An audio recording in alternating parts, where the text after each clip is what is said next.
Naoki says he doesn't know the name of this city, but that hasn't changed his job much. He explains that this is the city's underground sewer system. He reports that the rat poison was contaminated. Naoki explains that the guild registrar said that he needs to run here to hand in the damn trophy.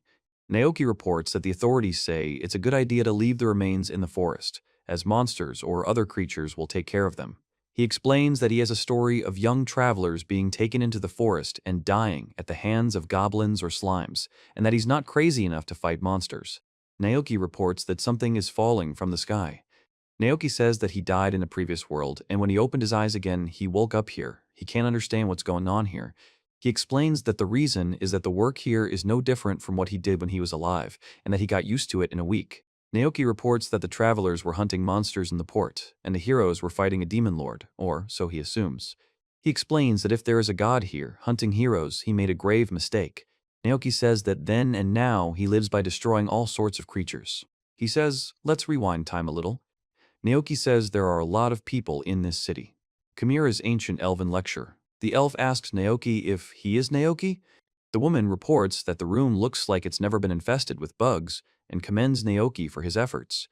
Naoki thanks her and explains that, in addition to exterminating the critters, cleaning is also part of his job.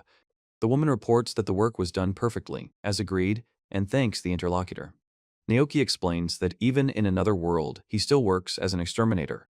He explains that Kamiyara, the owner of the herbalist shop, looked to be in her early 80s. Naoki explains that travelers with swords and armor are like those in fantasy. He says that when he woke up again, he didn't gain any special talents or abilities. He is silent, looking at the coins in his hand, and says that, as they say, more startup capital is needed. Naoki explains that a copper coin is worth 1 yen, a silver coin is worth 10 yen, and a gold coin is worth 100 yen. And says that a few hours of cleaning earned 50 yen, which is about 5,000 yen a day in Japan. He says we need to take care of finding a place to stay overnight. Naoki tells the name of the place, the Travelers Guild and Inn. The man informs that food and drinks can be ordered at the tavern. Naoki reports that he has completed Camilla's task of cleaning her house and officially considers it complete, handing her the document. Camilla thanks him. He says what to do now. Naoki says that killing goblins in the forest, killing all the slimes in the area, and helping with magical experiments are all more suitable for the mediocre, so it's not suitable for him. He mentions that renting a room in the guild will cost 500 coins, which gives him pause. The man asks Irene if she's serious about asking them to go into the sewers. Naoki explains that this assignment has been written for a long time because no one really wants to take it, adding that it's no wonder they only glance at this torn piece of paper with the assignment. He explains that they can only take the assignment if they want to. Naoki says that, ultimately, this assignment is better suited to their work. Camilla says that even a beginner can do the task. Camilla says it's the governor's mission to reduce the amount of massacres drowning in the sewers. The girl asks if he's really Naoki. Naoki confirms. He reports that, besides the low pay 5 notes per head, the Mascalasks are also very fast and agile, making this task unsuitable for most travelers. He explains that the work is underground, so using magic could lead to unforeseen consequences. Camilla explains that the Mescatial sounds like a demonic beast, but looks like a common rat. She says that if their population isn't reduced, they'll start spreading the infection throughout the city like wildfire, adding that she doesn't know what to do about it. He says he'll take it. The girl asks if he's sure, to which he replies, yes. The man thanks the girl and explains that it just so happened that he was looking for exactly this kind of job. The girl tells him to be careful and wishes him luck. Naoki thanks him. He says he's finished with this initial work and that he'll need to buy tools, after which he'll be able to mass-produce rat poison. He explains that with this kind of money, his dream of owning his own place doesn't seem so far away. He explains that the rat poison works perfectly. The seller says he'll sell all the poisonous sprouts he has for 100 nada. Naoki says that's too expensive. He asks the girl for a discount, explaining that he will study and give her 10 units for her skills. The girl agrees and says that she is going, and he thanks her. Naoki remains silent, and the girl says that she doesn't understand what's happening. He says something's wrong with Granny, and she blushes. Granny explains it's nothing special, and if he's finished, he should leave. Naoki explains that these are ingredients for a powerful poison to suppress sprouts. He explains that it's wheat flour, water, and honey. Naoki reports that this is also death. He explains that it's capillary blood in the monster's fat. Naoki stands in front of a store with meat on display. A guy yells about how bad it stinks. Another man says it's a pillar of stench. He says, what a stink. Naoki says he needs to work here until he builds his own place. The man warns Naoki not to go any closer because it stinks terribly and confirms the seriousness of his words. The girl says everything is annoying and asks to do it somewhere else. The guy explains that he can't keep it to himself because all the walls there will stink. The girl says she has no idea what he's talking about and should do his business in the courtyard. Naoki went outside. He explains that first you need to add honey and water and mix them with flour, then stir the mixture until it becomes smooth and better. He says it's time to begin. Naoki explains that the next step is to cut the sprouts with a knife, then knead them into a dough, then cut the dough into slices and roll them into dago. He reports that he finally dips them in the monster's blood and fat. He then says that it feels better and rejoices. Naoki announces that the secret recipe rat poison is ready, then says that it looks fine. He says he'll get in trouble if anyone eats the kittens and bones drawn on the bag, and that the hedgehog will understand that it's not allowed. He explains that it looks very appetizing, like something from a cooking show, and says that, in fact, everyone will die if they eat it. Naoki explains that there is an underground waterway in this place that can be walked through. He says that if he is not mistaken, then this is a sewer, and explains that there is a lot of water here. Naoki reports that there are people in this city who cannot die. He announces that he has arrived. He then explains that he cannot believe what he has seen. He says that there are too many rats here. Naoki explains that he's going to cut the bag with a knife. He then cuts the bag, and curls of paper fly out. Naoki throws the bag aside. He says that now he can buy whatever he wants. He reports that there are 100 gold coins in the bag. The man explains that they have arrived in the city. Naoki says there's no need to worry and explains that he just wanted to help. The girl says she's grateful for that. He reports that there is a rolling stone trap in the castle. Naoki reports that there are a lot of rats in the sewers and explains that they aren't afraid of people because no one bothers them. Naoki explains that if they aren't exterminated, they will multiply and become a major problem. He tells us that there are many different birds you can meet in the forest and explains that they fly south for the winter. The girl says to stop and asks to wait a minute, turning to Naoki. He says yes, and the other guy indignantly asks what the hell he's doing. The guy says he got a call from the office, and Naoki says he thought he still had plenty of time. He explains that it's not that he's destroying them so quickly, but that he's taking most of the funds allocated by the department to pay for the missions, and says that at this rate he'll bankrupt them, asking how many monsters he killed in the first place. Naoki says he was just doing his usual job and that it seems like he's clearly caused them more trouble. The girl reports that the people at management are grateful, but is surprised that this is even normal. He says that the guy in the blue jumpsuit just broke down the door, and it can't be that big. He asks what? The guy apologizes to the girl for apparently breaking the door. The girl asks Naoki to show her his travel card. Naoki explains that it's the card he received when he first came here and says he had it with him somewhere. Camilla says it's level 38. The girl says level 38 is impossible. Naoki says he's been throwing out the masquerade, which traditionally breaks the screen, and he doesn't understand why he hasn't seen monsters like this before. He says that might be the reason. The girl explains that he was only level 6 a few days ago and asks how that happened. He says this girl is too excited, or rather, the fox girl. The girl asks if he really leveled up while doing pest control and asks him to keep it a secret. Naoki asks if level 38 is really that high. The girl replies that leveling is something that develops very slowly. The girl announces the number 55. Naoki explains that the way Naoki got his level is beyond ridiculous and asks if he understands now.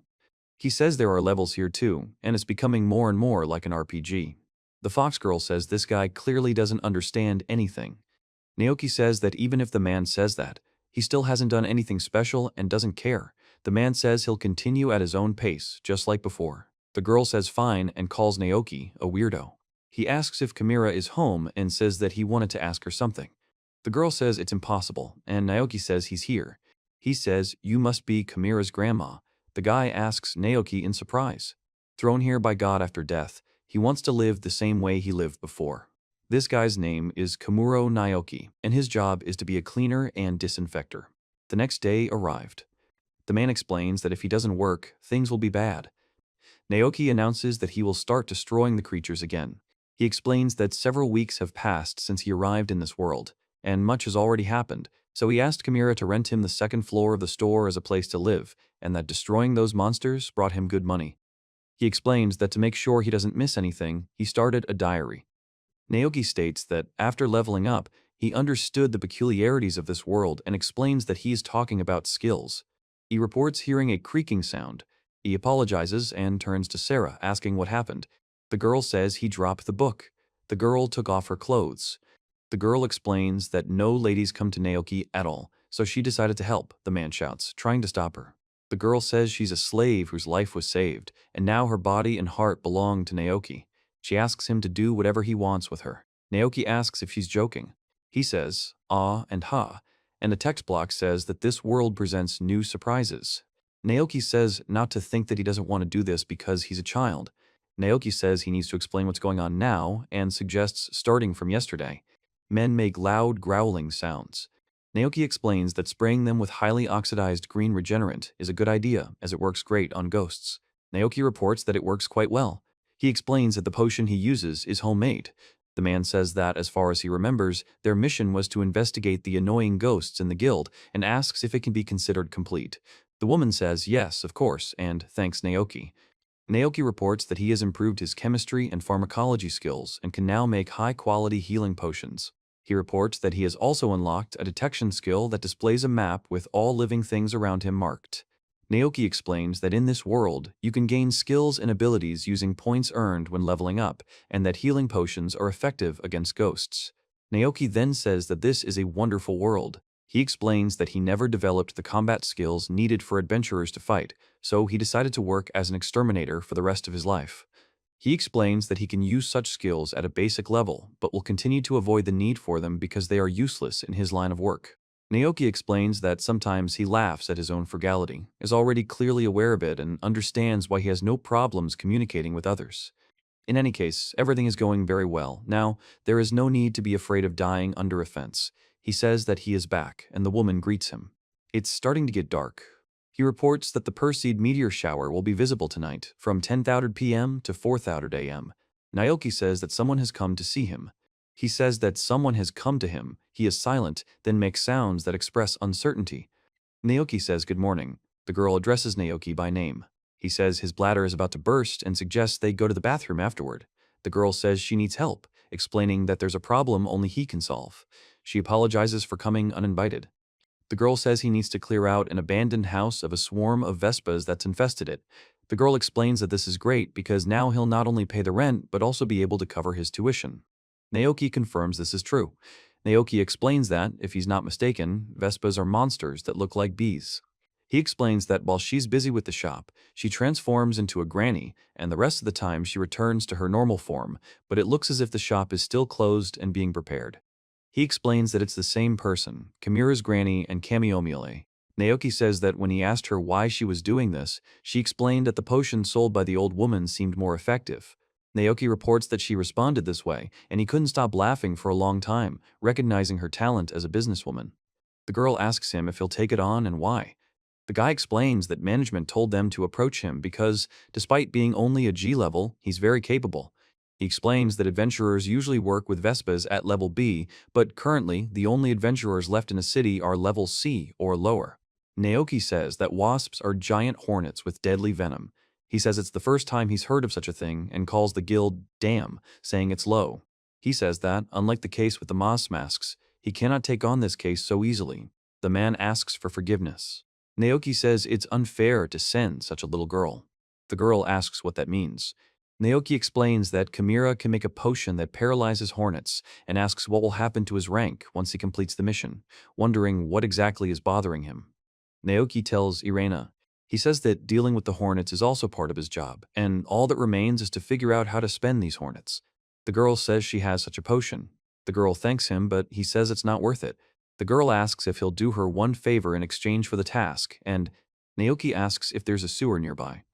Naoki reports that the detection skill level is at maximum. Naoki explains that the red dots are hornets, and there are a lot of them. He then notices that there are also green dots in roughly the same spot, asking what they are. The girl and boy respond by yelling at Naoki to stop. The girl asks if he used the detection skill, and wonders if he can see the ruins from here, clarifying that it is only about the location and the number of living creatures around. He says that he can. Naoki says he's been alive for 800 years, but has never seen anything like this, and yells, asking if a $1,000,000 person really hears such jokes from high-level people. The man laughs and explains that he's a nerdy scientist who's never leveled up. Naoki says he's gone. He says he knew it was the outskirts of town, but he didn't expect this, and explains that a huge hive has completely engulfed a 3-story building. He says the wasps are about the size of a large dog, and they seem to be wasps. He says he doesn't know what to do about it. Naoki reports that there is a nest in this area. He explains that it belongs to giant wasps that guard the area. He reports that the largest dot on the 3rd floor is most likely the queen. He explains that the 3 green dots appear to be underground. He explains how people could have ended up there and suggests that they might be hiding. He reports that they might know what to do with the monster. Naoki says that, in any case, we need to make sure that no one else is in the house, and tells us to come from behind. The man says, fine. He says that there used to be a school in the place where he is, but it is now destroyed and abandoned. He explains that the building is heavily damaged, and there is debris and rubble lying around. Naoki reports that he is going up the stairs. He says that he showed up fresh, and that the other one was late, and the man says that it's finally shift time. Naoki says hello. The man with the knife shouts who he is. Naoki asks what this place is, and assumes it's a prison. The guy says he's not suspicious, and just wanted to ask if the other guy knows the best way to do what he's planning. The man yells that he saw his face and won't believe him, so he won't kill him alive. The man lunges at him with a knife, and he asks him to stop. The man is perplexed. The man says something strange is happening. Naoki yells no and falls silent. He reports that the hornets are very aggressive in defending their territory and that the green dot has disappeared.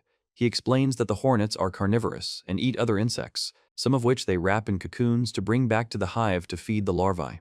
Naoki says it's too dark to see anything and explains he's using first-level fire magic. He then looks at the fireball in his hand. The man and woman sit in a cell with chains on their legs. He explains that the hinges are pretty weak here, so you can do it like this and open it. Then there's a clicking sound, and then he walks down the hallway toward 2 people sitting on the floor. The man says he can't hold back any longer and that he's going to kill Naoki. Naoki says he's not going to give in. The man reports that there was a grown man and a young girl in some rags, and for some reason they didn't move when he opened the door. The man says he thinks they're finished here and that it was the grown werewolf who said it. The girl says they have no one and that they're castaways. The man says he is already old, and Naoki says he doesn't know who he is. The man explains that the girl is from a lizard tribe and that her previous owner bought her for her special talents, practiced a petrification spell on her, and then simply threw her away. The girl asks him to leave her alone. He says he has a mission here, so he can't stop her. Naoki says he can't believe the girl actually came here. The girl cries. Naoki explains he doesn't mean to hurt her and asks her not to be afraid. In the next shot, Naoki's hand reaches out to the girl. The woman says that those who locked them here were also kind at first. The girl says the people always betray everyone and that she will never trust a person. Naoki says he'll be leaving. The girl asks what's wrong with him. The man remains silent. He says it's not poison, and there's no need to worry. The girl asks if he wants to test some kind of poison on her and calls him a damned man. He replies no. Naoki explains that he has antiseptic and offers to treat the girl's wound. The girl says it hurts. He says the potion didn't work. He thought it would. The girl asks him to wait and says no. Naoki says he remembers an encyclopedia entry about how to treat it and that his friend should definitely know about it. He then asks if the other person means to say it can be cured. The man explains he won't give his hopes up, but first he needs to get out of the cage. The man understands that. He says that all that's left is to get rid of the chain. He'll pull it a little since it's not very strong. The girl asks, what then? Naoki explains that there are hornets in there, so they need to move slowly and carefully as they are sensitive to noise and sudden movements. The man squeezes the chain and breaks it, causing the girl and the man to ask in surprise what's going on. The man climbs the ladder. The girl says she can't live like this anymore and asks him to stop. He explains that he can't stop because it's the only thing he can do. The girl says she's afraid and doesn't want to suffer anymore. Naoki says he can't believe this happened. He says that if he can't find her, he will die. The girl says that he must find her, otherwise she will die. The girl says she doesn't want to die and asks not to leave her alone. Naoki says they can relax, as the hornets won't notice them since they're already too far away, and asks them to wait here. The man asks why he's returning to the mansion. He enters the room and looks around. He raises his hands and says, clean, after which the pot begins to shine. He explains that universal magic is cleaning that cleanses the target. Naoki reports that he drew a magic circle on the floor using chalk made from coarse flour and magic. He explains that symbolism creates various effects using the magic circle, and now the heater is ready. Naoki says it creates heat. He explains that the ingredients are water and honey, as well as Chimera's potion. He then explains that you need to pour water into a pot and heat it with a magic circle, then mix the potion and honey. Finally, he explains that this is what the logwood and lateria do. Naoki explains that you need to bring it to a boil, cover it, and evaporate it, leaving the concentrate. He reports that hornets usually nest under the roofs of houses, explaining that there are two reasons for this. First, protection from rain and wind, and second, easy access to human food, especially sweet-smelling items. He explains that when everything is ready, they will place the pot in the center. Naoki reports what happened. The girl asks if they're sleeping. The man says it's amazing. Naoki asks why they came back. He says that now is not the time to sort this out and needs to get to the top, so he picks up a brush. The man explains that he will draw identical magic circles on them and, just in case, will be a little on the safe side. The girl asks if this is symbology, and the man clarifies that it is a higher skill that unites Matt. Naoki reports that a giant wasp lives in the cave, guarding its nest. He explains that these wasps are very aggressive and can attack at the slightest movement. Naoki explains that to pass by, one must be very careful and not attract their attention. He says it's time to leave. The girl and the man say they've returned to the hive and ask if this is how it should be. The girl confirms. The man asks if they're still giving up on him. The man says okay. The man says goodbye and says he's going home. The girl says goodbye. The man explains. Naoki explains that he used the same heating pad but didn't expect such a huge explosion. The man and the woman look at him. The man asks who he is, and Naoki says he forgot to even introduce himself and says his name is Komuro, adding that he's an exterminator. He says that he will go and adds that it's okay. Naoki says he can't go on like this any longer and announces he's leaving. The man and woman explain they don't want him to go and ask him to stay. He announces that he is leaving. The man and the girl explain that they don't want him to leave and ask him to stay. Naoki says he doesn't understand why they're following him. The man says that the discarded slaves no longer belong to anyone, and he explains that therefore they become the property of the one who found them. Naoki says he can't understand why he cares so much about this girl. The man says that he owns them now, and he says, The next night, he explains that he shouldn't think he doesn't want to do it because the girl is a slave, but that doing it with a girl he doesn't have feelings for would leave him empty, and the girl asks, empty. Naoki says he doesn't find the girl unattractive, and that he might eventually want her, and maybe even fall in love. The girl says Naoki is weird himself. She explains that he'll have to get used to this weirdness, and Naoki says he even likes her. The girl understands this, and says it's time for Naoki to go to bed. He says that maybe it's normal for local customs, but it's still strange, and he wonders whether, from an ethical point of view, having sex with such a werewolf is considered normal. Naoki says he knows what outcast means. Surd asks if Naoki is asleep. Surd screams, "Wah!" The woman says that this seal is a curse. The text says that this is chapter 3 of the manga Exterminator. The text explains that immediately after freeing the slaves from the Vesp's nest, Naoki tells them that since they are now his, he's letting them go and saying goodbye. Naoki, the girl, and the man beg them not to do this and ask for nothing less than this, while Naoki screams in pain. Two men ask what's bothering them. He explains that he's just getting his life together and doesn't need 2 extra mouths to feed. Naoki reports that half of them are killed. He says to clean it. Kimura says she's back and asks to wait now. The man explains that the dirt on his clothes and skin has ruined his appearance. The girl thanks the owner. The text says that Kimura was initially surprised or angry to see the two, but after listening to their explanations, Naoki tells them to sit down and wait a bit. A man, a girl, and a man from behind enter the room. He says that according to Kimura, acupressure with a restorative potion should cure petrification. Naoki asks the girl what's on her ears and hips. The girl explains that these scales are special markings of the lizard clan, allowing her to change her body color, allowing her to camouflage herself and remain unnoticed. The man warns Naoki to just look at them because the girl says she can't take it anymore and asks him to stop. Naoki says he doesn't understand what's happening. Naoki touches the surface with his hands. He says he can't find the words to express his gratitude and asks to be allowed to serve them. He explains that he only accepted them because he couldn't just leave them and says that he has his own life and work, so he doesn't. Naoki says, "Then kill me right now." The man asks, "What?" The text block says that, as the old man said, they were thrown away and it's also a stigma. How can an enemy find a decent job with something like that? He says that they can serve him as much as they want, but he can't stand being addressed formally and suggests that they be completely free in their communication with him. The girl asks if everything is okay with them, and he replies that it is. Naoki says his name is Komuro Naoki, where Komuro is his first name and Naoki is his last name. Balzac explains that he's old, but he can give them any orders. Sarah says she's at Naoki's disposal. Naoki calls Balzac by name and asks for his forgiveness. Balzac smiles. He says he could use some lessons from his master. The girl asks him to punish the master and is indignant at how he dares to speak like that. The girl explains that she understands. The girl says, "It's good." Naoki says he doesn't know how long they'll be together, but he'll always be under his companion's care. His companion says he'll always be there and suggests they go shopping until the evening, to which Naoki replies, "That's fine." He says that there are many clothing stores in this city and explains that you can find things to suit every taste and budget. The girl says she did it. The man says it's really impressive. Naoki says the clothes fit perfectly and asks them not to worry since it's a secondhand store after all. The girl explains that she can't wear such gorgeous clothes. Naoki says to feel free to ask if they want anything else. The man expresses a desire for a hat, and the girl, he says there's no problem. Sarah says she's fine with that too. He explains that people will make fun of them for spoiling their slaves. Naoki says she really wants to remain a slave. Naoki looks at a sign listing the most popular accessories for girls. The boy calls Sarah and asks her to come here. He says that this bow looks great on the girl and addresses her by her name, Sarah. Naoki says that if a girl doesn't like it, she can just talk it out, but the girl says that she can't accept that. He says he thinks they're hungry and suggests they go get something to eat, and the man thanks him. The man tells the owner that this nighttime sensei is with his own people, and he tells them to relax.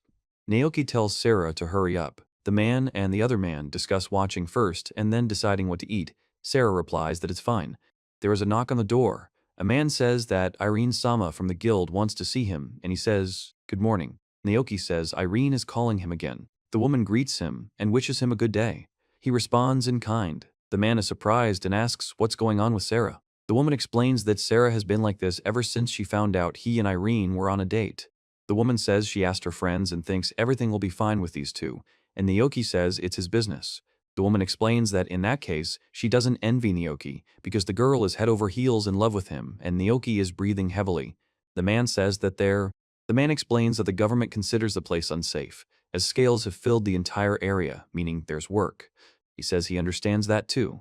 The man says he'd like to entrust it to them since Balzac has an excellent sense of smell, he's a werewolf, and sir. The boy explains that slaves must follow their master's orders and asks Naoki if she thinks so. Naoki says yes, that's true, but she needs to discuss something with Irene now. The girl with short hair says they're allowed and asks if there are any problems. She promises. He says the weather is nice and suggests going for a walk. The girl says she agrees. Irina was very surprised and, taking a deep breath, began to tell him. Naoki said he thought she knew a lot since she worked in a guild and asked her to tell him more about this world. Irina said she was very surprised when, after destroying the news, he asked her out on a date and asked what they would do. He says that this world is called Sarasofia. It is a huge hemisphere. They even say that you can reach the edge of the world and that their country controls half of the largest continent.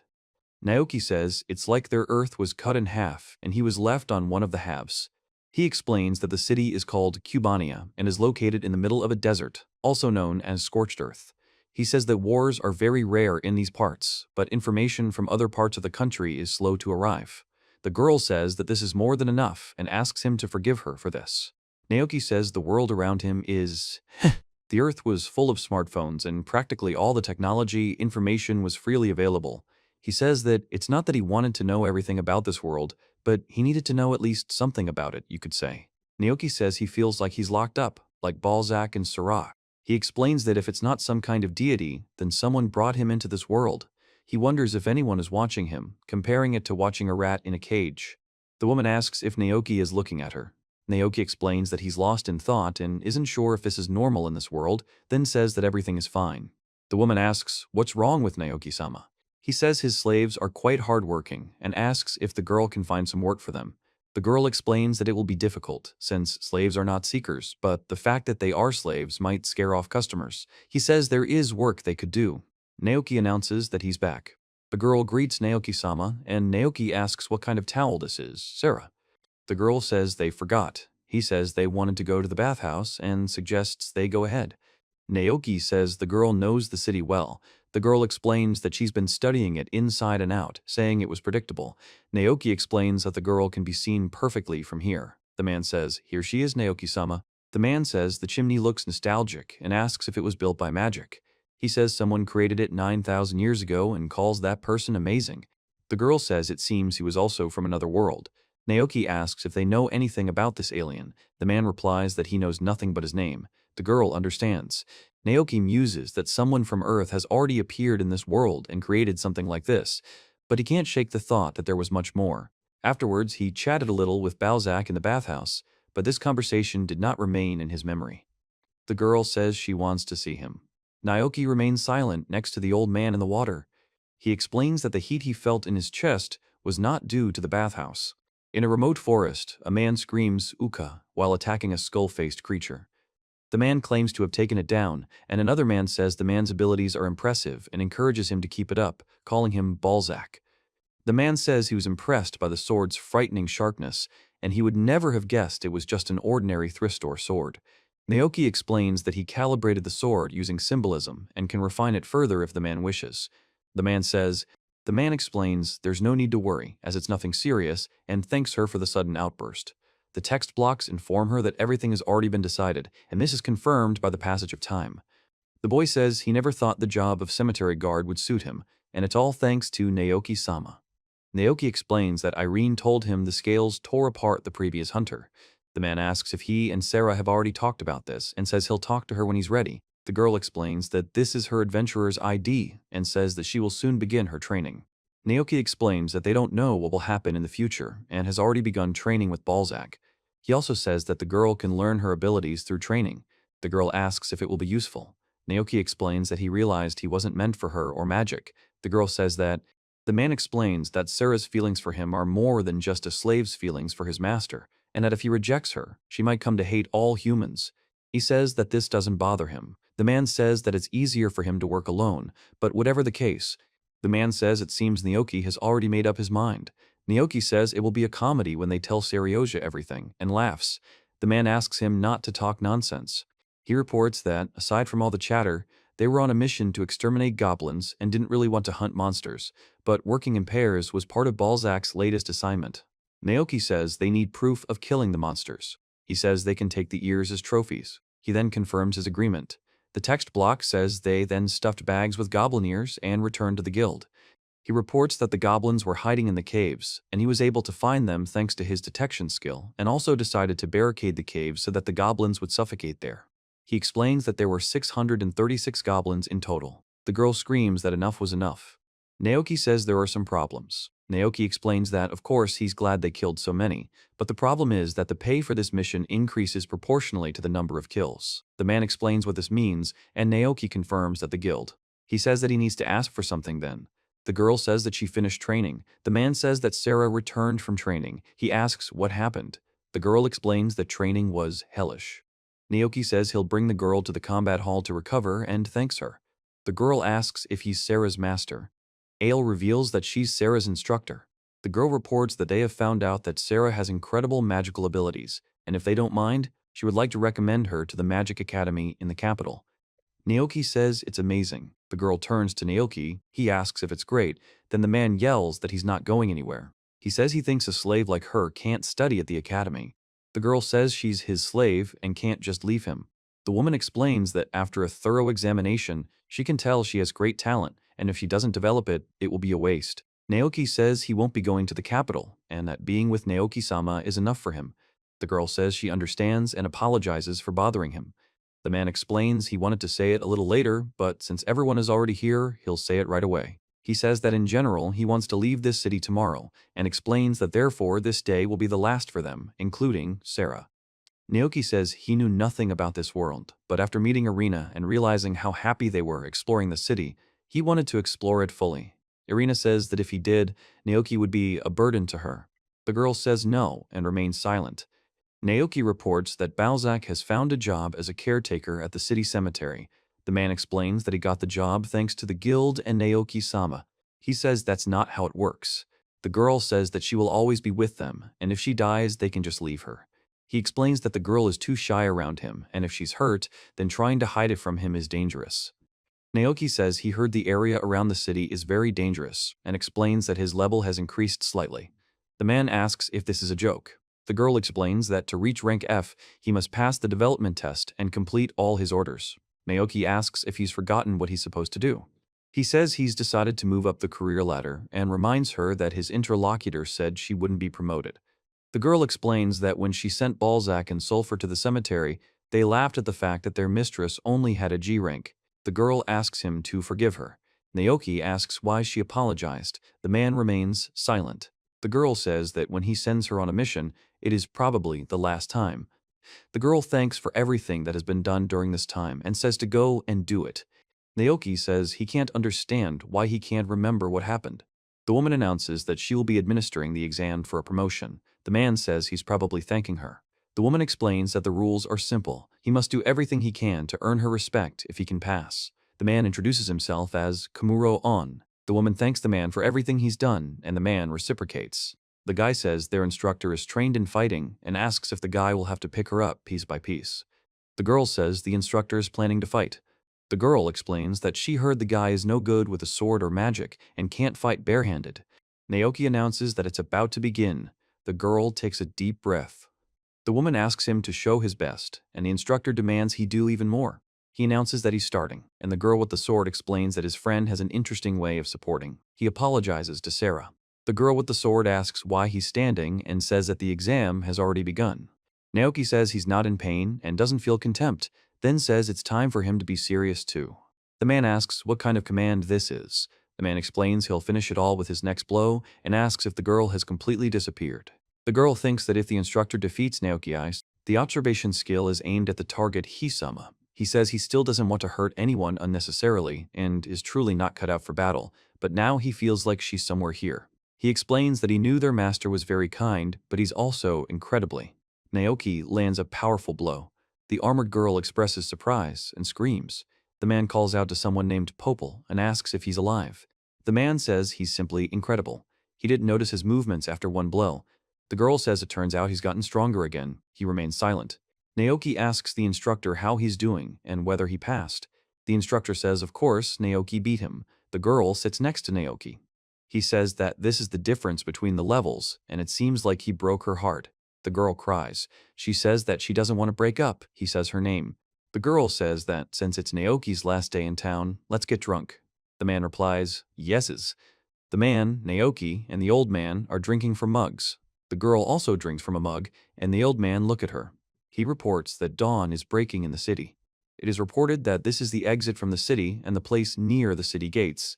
The man thanks them for seeing him off so early. Naoki asks Naoki-sama if she's okay. Naoki-sama says she hasn't been drunk in a while. The man tells her not to worry, it's actually easier this way. Another man explains that it's a bit much for a touching goodbye. The girls express their gratitude. The woman informs him that the costs of Sulfur and Balzac will be covered by the guild, turning to him. The man thanks Irene for her help. The man asks him about himself. Naoki informs Kimura that she is responsible for rent and care. Kimura says he understands. He announces that he will finally free Sura and Balzac from slavery and asks to show him his seals. Naoki explains that a special ritual is required to free a slave, and when the owner expresses his desire, the seal disappears. The man says he understands. He says they are free. Naoki says thank you. The man thanks her for her work. The girl explains that the seal has evaporated. The girl says she doesn't want to part with him. He explains that since he's no longer a slave, he can freely choose who to be with. The girl sighs and says she'll stop talking to him then, and he asks her not to be too stubborn. The girl screams that Naoki says that there is a proverb that every encounter is a treasure because it may not be repeated, and at the same time, he says that he cannot be responsible for someone else's life. He says this lifestyle suits him and asks for understanding, explaining that you might never meet someone, so you should cherish every moment you meet. Kamidza asks if he remembers how he freaked out when he came home with two people, adding that the saying is not a bad one, of course. The woman explains that what the man is doing now is no different from slave traders simply throwing away their unwanted slaves, and that if he wanted to be a loner, he should have freed them immediately. Naoki remains silent, and the man says that now is the time for sarcasm and laughs. He says that it usually takes 7 years to complete a magic academy, but it can be done in 2. The girl asks, 2 years. The man shouts Irene's name. The girl calls out to Naoki, who says he'll become stronger if something happens. The animal-faced man asks the girl what the pouch is, and the girl replies that she's leaving it for them. He explains that the communication bag with a magical artifact inside allows for communication even over long distances, and says that Kamaya told the truth, and also explains why he made these things. The girl thanks Naoki and says she'll call him every 5 minutes. Naoki explains that's too much, and suggests they call no more than once a month whenever it's convenient for her. The girl insists on calling every hour, but Naoki refuses and asks for something back, which the girl objects to. He says he is saying goodbye and turning to his friends. The woman says she wishes you a good trip. The girl says she wishes you a good trip. The man explains he wishes you a good trip. The girl says she wishes you a good trip. Naoki says he wishes you a good trip. He waves and says hi. The man says he's alone. How are you? The girl asks, are you serious? Naoki reveals that there is a fortress in this location built to protect against enemies, and explains that the fortress's gates are always open to welcome those who come in peace. He reports that he never turned back when he started out and always looked forward. Naoki reports that sometimes carts passed along the road, but he did not want to go with them. Traveling alone, for two, he says, and he enjoys it. Naoki says that with the detection skill, it's easy to figure it out, and he'll give it a thumbs up if he rigs up some kind of trap to catch them. He explains that he thinks he's being tailed. He says that he can't afford to be weak because he has a family that he must protect. Naoki says it worked, then asks why. The woman makes noises of discomfort. He asks what the hell Instructor Isle is. The woman says she's already resigned from that position and is now just a seeker. He explains what Seeker Isle wants from him and asks if it's not obvious. The woman replies, The woman says she wanted revenge for her one-hit defeat and that she might not be able to say it now, but she's a renowned warrior.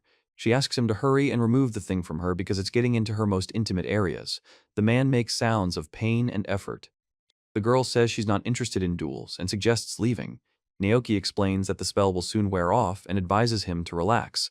The girl calls him a demon. Naoki says he's done a bit of killing. The girl expresses an interest in monsters and asks Naoki to turn away, and he does. He informs her that he will be near the city. The girl says that she will then stay with him for a while and will help him as a comrade. He explains that it seems she will walk the entire way for 13 days. The man asks Eel why she is accompanying him and why she had to resign for this. Naoki explains that a magic circle has been created that has increased the strength of the material and transformed his clothes into armor, and says that because of his work, he won't get into trouble if he's attacked. The girl says that it's now clear he can use symbols, which Naoki confirms. He says he didn't answer the question and asks if he cannot do it. The man says that he is weaker and can fight monsters. He asks if the man wants to wander alone any longer. The man says, "Oh." The girl says she's good at killing monsters, and that meat is the root of strength, so it's important. Naoki says that if he needs meat, he'll just buy it. Naoki replies that in that case, the girl says she might be of use tonight and explains that she's a bit muscular, but confident in her femininity and figure. The man says something with a smile.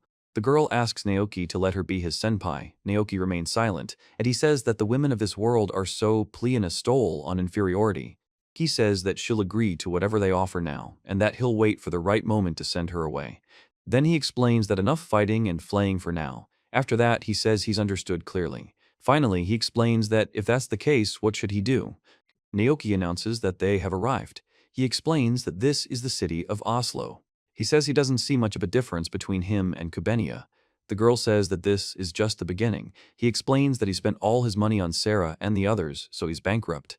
He says that it will get dark soon, and maybe they should first look for a place to spend the night after. Naoki says that he really wanted to help Balzac and Sarah, so he will earn money himself, and the girl says that she can lend him a little, after which Naoki says okay. He says she needs to grab a bunch of quests ahead of time and notices there's a boar hunting job. The girl says it sounds fun. He explains he just needed something an F-ranker could do and says, Naoki says there's something here. Then he exclaims. The girl confirms Naoki's participation in the Phineas hunt and thanks him, addressing him as Ale Seeker, B rank.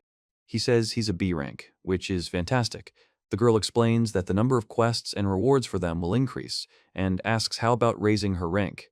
Naoki says he's not particularly good at dangerous missions, and the girl replies clearly. The man asks who Iol is, and says he's the same, Iol.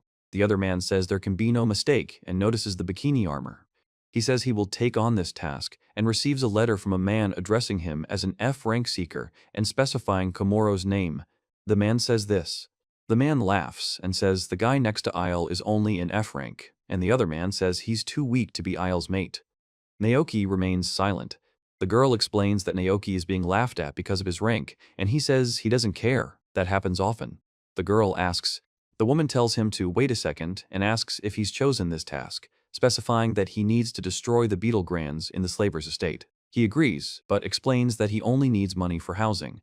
The woman informs him that he won't receive experience for this task. Top left, Naoki says everything's fine. Top right, a girl says these guys are even weaker than the Masmascals. Even an S rank could do that, and asks what they're doing. Top right, laughter and comments about beetles are heard. Center right, a girl calls out to Naoki and says no. The girl says she can't believe this happened. The old maid Tae says she heard about Naoki's acceptance of the mission and has been waiting for him. Naoki says he'll work then. Tae thanks him and explains she'll show him what to do, asking him to follow her. A man chosen by a god after death awoke in another world, but he craved neither power nor glory. All he wanted was to live as he had lived on Earth. He learned of other strangers who, like him, were trying to adjust to life in this world. His name was Ikomuro. The girl tells him that by meeting and parting with many people from another world, he finds himself in a story of wondrous encounters that make up an ordinary person's adventure. Naoki tells this while sitting on the grass with two girls. He explains that beetles are incredibly nimble pests with a black, shiny body, cockroaches, if you will. He reports that familiar pests like rats and hornets have already appeared here, so it's not surprising that they've also appeared. Naoki informs her that the mansion is 3 stories high, and the girl says that they want him to start right away. It seems that most houses in this world are built of stone and wood. Naoki explains that concrete and metal structures have not yet been delivered here, so after a while the houses begin to rot and collapse, and loggerheads start to appear in the cracks inside the walls. He is silent and then says that the skill of detecting beetles. Naoki says it's easy, but at the same time, he says it's amazing. The girl says that many people live in this house and explains that there are both masters and servants. He says that he came here to meet the owner of the house. Naoki informs him that there are quite a few people here and that everyone here is a slave, including him, so he advises him to refrain from unnecessary interaction with them. The man says everything is fine. He asks Tell-sama what they need to do next and tells Maria that she will prepare lunch for the hostess. Catalina asks for help with the work on the 3rd floor, as she has done it before. Maria and Catalina reply that they understand. Naoki informs the owner that the disinfector has arrived. The owner remains silent. The man asks what happened. Naoki tells the owner that he's very busy right now and should let him handle it himself. The man confirms this. The girl says she understands. He says that slaves are not bought at all and expresses dissatisfaction about this. Naoki notices that the girl shows no emotion at all and calls her a dignified lady. The girl asks to begin, and Naoki agrees. In the Oslo Seekers Guild's dining hall, the girl welcomes Naoki back, and Naoki responds with a greeting from Ale. He says he decided to act preemptively because there were many more bugs than he thought. The girl says he dealt with everything quickly and confirms this. The girl notices that his bags are filled with trophies and offers to take a look. He explains that he was the one who reached into the bag without permission. The husband. Naoki reports that the next morning has arrived. He reports that the mansion is teeming with rats and Masascals. The girl explains that there aren't many Masascals, and they mostly swarm in the backyard, and a mixture of rat poison and glue traps should work like a charm. Naoki explains that the main problem is the bug cons. He says the word detection. He says they've taken over the entire mansion, and glue traps alone won't be enough to stop them.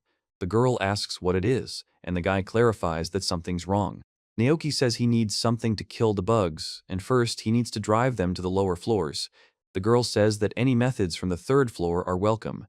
He says there's no point in him defending room after room and asks, "There's a basement here, right?" The woman says, "Oh." Janka says there is nothing like that here, trying to remain calm, but the man reports that when he told her that the lack of a basement would go against the wishes of its owner, she opened a hidden door and showed him the way. Naoki informs you that you might be attacked, so you should stay away from the cages. The girl says that's understandable. Naoki explains that the basement was also a slave prison. He says that for a slave owner, slaves are the most valuable commodity, and it's understandable why his sudden request was rejected. He then explains that even in a fantasy world, tact and choosing the right place and time are important, so he needs to be more careful. Naoki reports that the place is unsanitary. The head is spinning from the terrible smell of sweat and feces, and it becomes clear why the Masmascals and beetles have settled here. The boy asks if he can use this room, explaining that they're being kept poorly here. He replies, "Of course." The woman says they can use the room if they can figure something out. The boy explains that they have a slave from the wolf tribe, and he's here. Naoki says the fire isn't dark at all. He then says he'll give her a healing potion later. The girl explains it's fire magic. He says that he will get him out of here. He explains that he asked the others to fulfill the girl's demands and says that regarding what he asked earlier, the guy informs her that all windows and doors will be closed for the next few hours and that those who are cooking will turn off their stoves. He asks if the girl is sure this will help kill the Rana beetles. Naoki asks if they can let the slaves leave. Naoki explains that, of course not, if the slaves run away, the master's reputation will immediately vanish. Naoki says there's nothing wrong with that, at least he hopes slaves shouldn't run away. He informs them that things are about to get noisy and asks if they're sure they want to leave. The woman explains that she's fine and that monitoring everything that happens in his house is part of her job. Naoki explains that under the contract, he won't be able to stalk the man, but he will be able to see his every move and every breath. He explains that this man is likely a spy sent by Nazi rivals. Naoki explains that this man is too eccentric to be a seeker and also clever. The woman explains that the symbol is a small induction burner. He looks at the symbol and holds the object in his hands. Then he squeezes the handle of the object. Naoki says they'll find out now. The man explains it's curiosity and asks what's going to happen now. He says ignite. The image shows 3 successive explosions, occurring from right to left and top to bottom. Naoki says he just made a little smoke. The man asks what they did and is surprised that there are explosions all over the place from the upper floors. Naoki explains that he mixed glue from traps and rat poison, then dissolved it in water and put it in a container, after which he set it out. He explains that the traps are activated by temperature, the same principle as sprayed pesticides. He says the fog can penetrate everywhere, which is why these traps are so effective against small pests like corn beetles. The man says he's never heard of such a pest control method. Naoki says he could do that, but he won't destroy the walls in the house and show that they're gone, and he also needs to confirm the target's destruction, so he can't return to the guild empty-handed.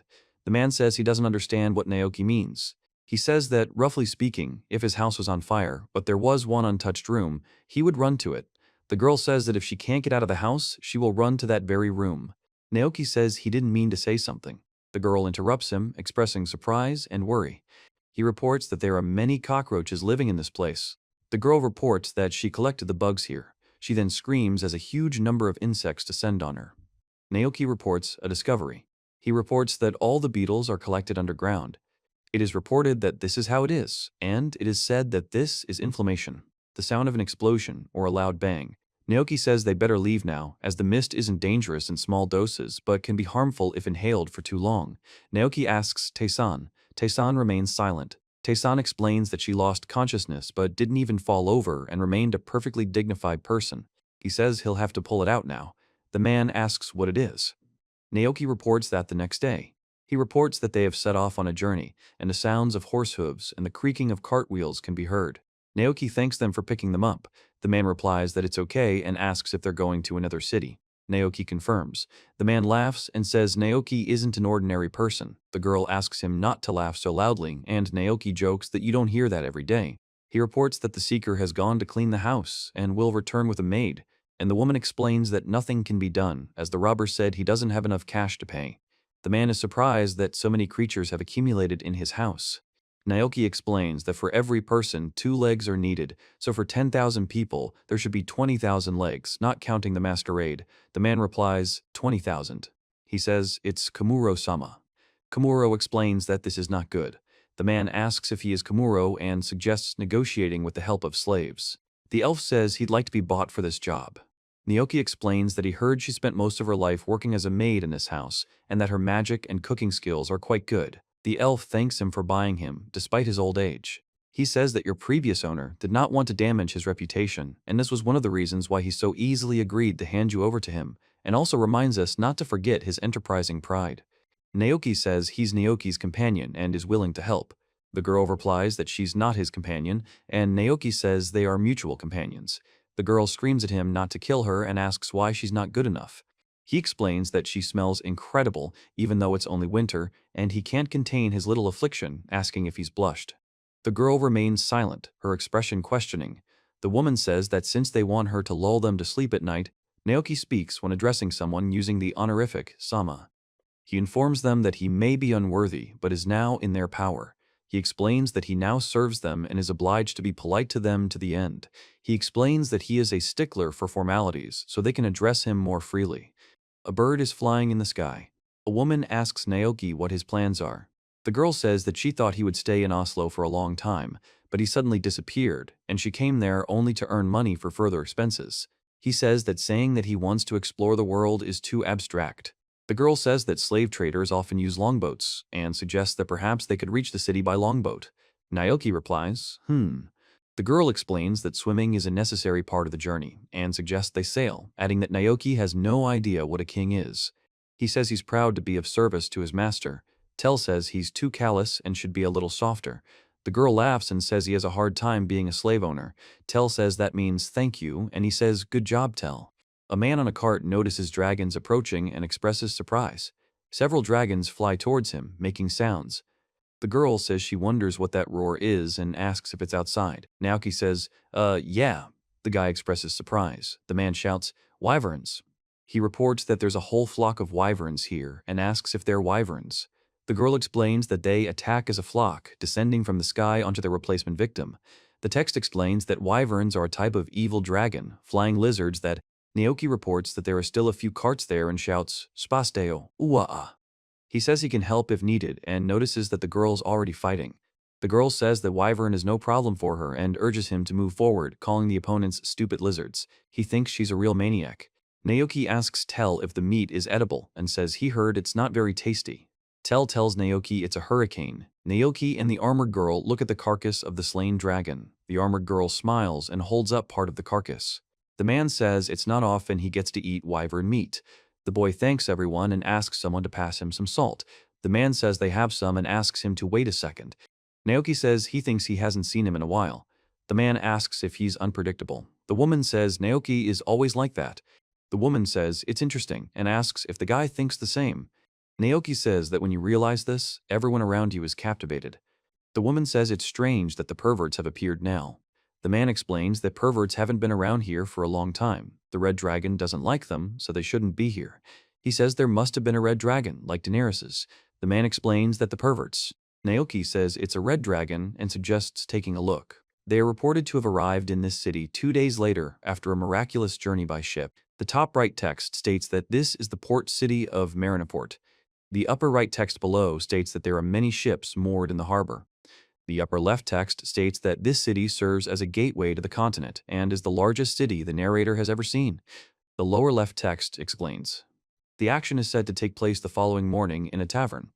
Naoki says so. On the table are toast, a cup of drink, a basket of bread and rolls, and a plate of food. Naoki announces that the food is ready. He says good morning. The woman says good morning and addresses him. The girl also says good morning. The girl tells Naoki to hurry up and eat because the food is absolutely delicious. Naoki says he had to learn a lot when he was accepted, and that he just realized he's never tried washing off tap water. He says there's no truth in legs and offers to sit with them. The girl says that slaves like her can't, to which he explains that everything is fine and it will be much worse if the food gets cold. The girl understands. Naoki says, bon appetit. The girl in uniform replies, Naoki tries the food. Naoki says the food is truly delicious, and the other girl with a ponytail, surprised, repeats, indeed. The guy says he'll eat some too. The man says it's actually his portion, and the man laughs. Naoki announces that he has arrived. The man knocks on the door. He reports that there are many people and shops in the city.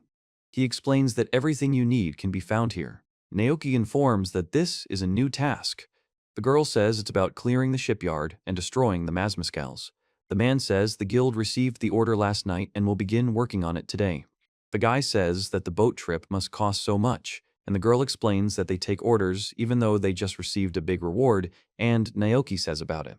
He says he's proposing to buy a small ship. He asks what his interlocutors think about it. Naoki says he wants to buy a ship, and he asks if he's serious. The man replies, oh my god, and is surprised that he's talking about a ship. He explains that if they have their own ship, they will be able to travel whenever and however they want, and that this is necessary if they want to travel the world. The girl, surprised, says that he is serious. The woman says that even a small ship won't be cheaper, but it's a port city, so they might be able to strike a good deal. The man explains that they're talking about Naoki-sama, who earned 30,000 gold in a short time, so he'll likely be able to cover the costs. The man remains silent. He says he just caught himself thinking he's constantly being surprised and asks for forgiveness. The man laughs and says, hey, The woman says, "Excellent, that means this is a new target," and explains that Elle said this while going to sell the bags of wyvern scales she was given, explaining that wyverns are difficult to defeat, so their scales and meat are highly prized. Naoki says that this red dragon is indeed his. He reports that the next day he and Amy went to the cave where, according to the merchant stories, the dragon was supposed to live, and they found it. He explains that the dragon is huge, with a crimson body and a roar that shakes the air. He says that the dragon, judging by the movie screen, Elle said that she tried to tidy herself up so as not to be knocked out by the terrible sight of the dragon. Naoki warned about caution, as the dragon could attack, and called Naoki to climb here. He says it seems he redistributed his skill points and learned dragon language. The monster says he didn't like having his house broken into and asks them not to do it, as he was enjoying his sleep. Naoki reports that they tried to explain, but the difference between the monster's appearance and manner of speech ruined all the patterns. The dragon says it hurts to go outside and he wants to eat, and he says he will have to go out and eat the twisted.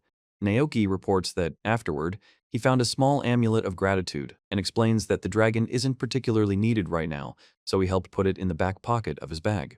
Naoki then explains that it was strange that the dragon immediately fell asleep again, but that knowledge of the green creature's characteristics wouldn't hurt. The woman says that Eel promised to meet them later, so they will go straight to the shipyard. He says that it is good. Naoki says he can't let the girl go alone and offers to walk her home. The girl says it's not necessary but agrees. Naoki takes the girl's hand and says he wants to be there to protect her. He announces that he's leaving and wishes everyone good luck. The girl explains that she'll be waiting for his return. The man says he'll always be there and support him. Naoki says it's not his fault. The man says he's here for cleaning and pest control and was recommended by the guild. The woman says of course they're welcome and asks someone to call the boss. The man says he's glad to see them and introduces himself as Borak, the local boss. He says he's been waiting for them to show up. Naoki and the girl are silent, and Naoki repeats the word, finally. The man explains he'll show them everything and invites them to come here. He shouts. The man explains that this place could be perceived as a large ship's storeroom and says that he has already mentioned this, but repeats that this is a shipyard and, roughly speaking, they are now in the very heart of shipbuilding. Naoki says the ship is really huge when you see it up close, and the man laughs and confirms it. He explains that Chief Barrack personally built this shipyard and that it's the result of constant quality improvement without any slop. The man explains that this has nothing to do with the prospectors and orders them to work with their hands, not their mouths, to which the other man replies that there is. The woman explains that the assignment is in her office nearby, and Naoki says, okay. The man says he seems to understand what Naoki meant, and the woman turns to him. He reports that all records and documents are kept in this place. Naoki says he'll give her a few seconds and asks where the right chair is. The girl tells him it'll be back-breaking work for Naoki. The man laughs. The woman says there's no need to worry, as she'll clean it up herself. Then the mug falls with a thud. The woman says, ouch. Naoki says he's sorry and will be more careful. The girl thanks Naoki and warns him not to touch anything. The man explains that work has made him very short-tempered and apologizes for yelling. The girl calls Naoki by name. The man replies that he doesn't. Naoki says that everything here is incredible. The man says he sent a task to the guild, but no one agreed to clean up the place. He explains that it's an all-male crew and they love their work, which is great, but they don't care at all about maintaining order or anything like that, so everything here is overgrown with filth. Naoki says he doesn't mind, but it will take a few days, so he'll have to leave town, and asks if they mind. The man replies that it's okay if he asks to start right away. The man adds that he doesn't mind and is doing Naoki a favor. The girl says she understands. Naoki says, he says it's time to work. The man agrees. Naoki announces that there will be a lunar eclipse tonight, which happens once every few years, and explains that the phenomenon is caused by the moon falling into the Earth's shadow. He says he should have gotten stronger after leveling up, but there was too much mud there, and asks if the guy was too tired. The girl says he did a good job.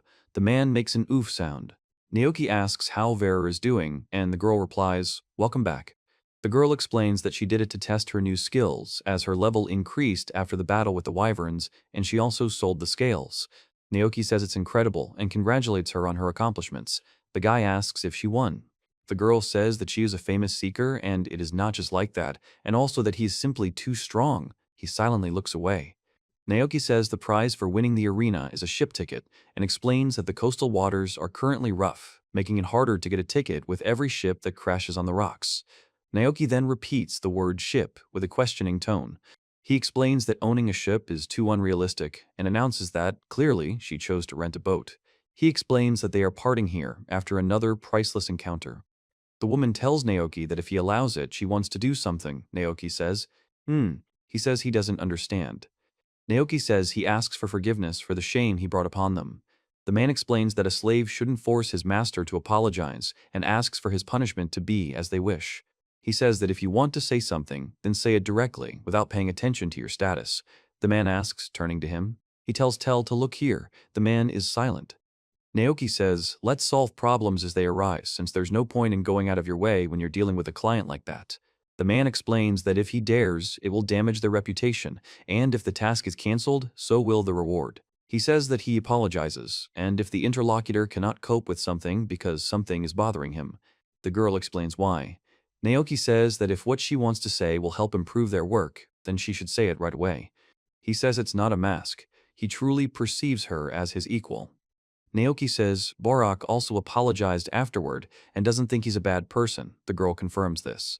The girl says she'll help tomorrow. Naoki thanks her. The guy suggests they work together. The girl agrees, and the guy confirms this.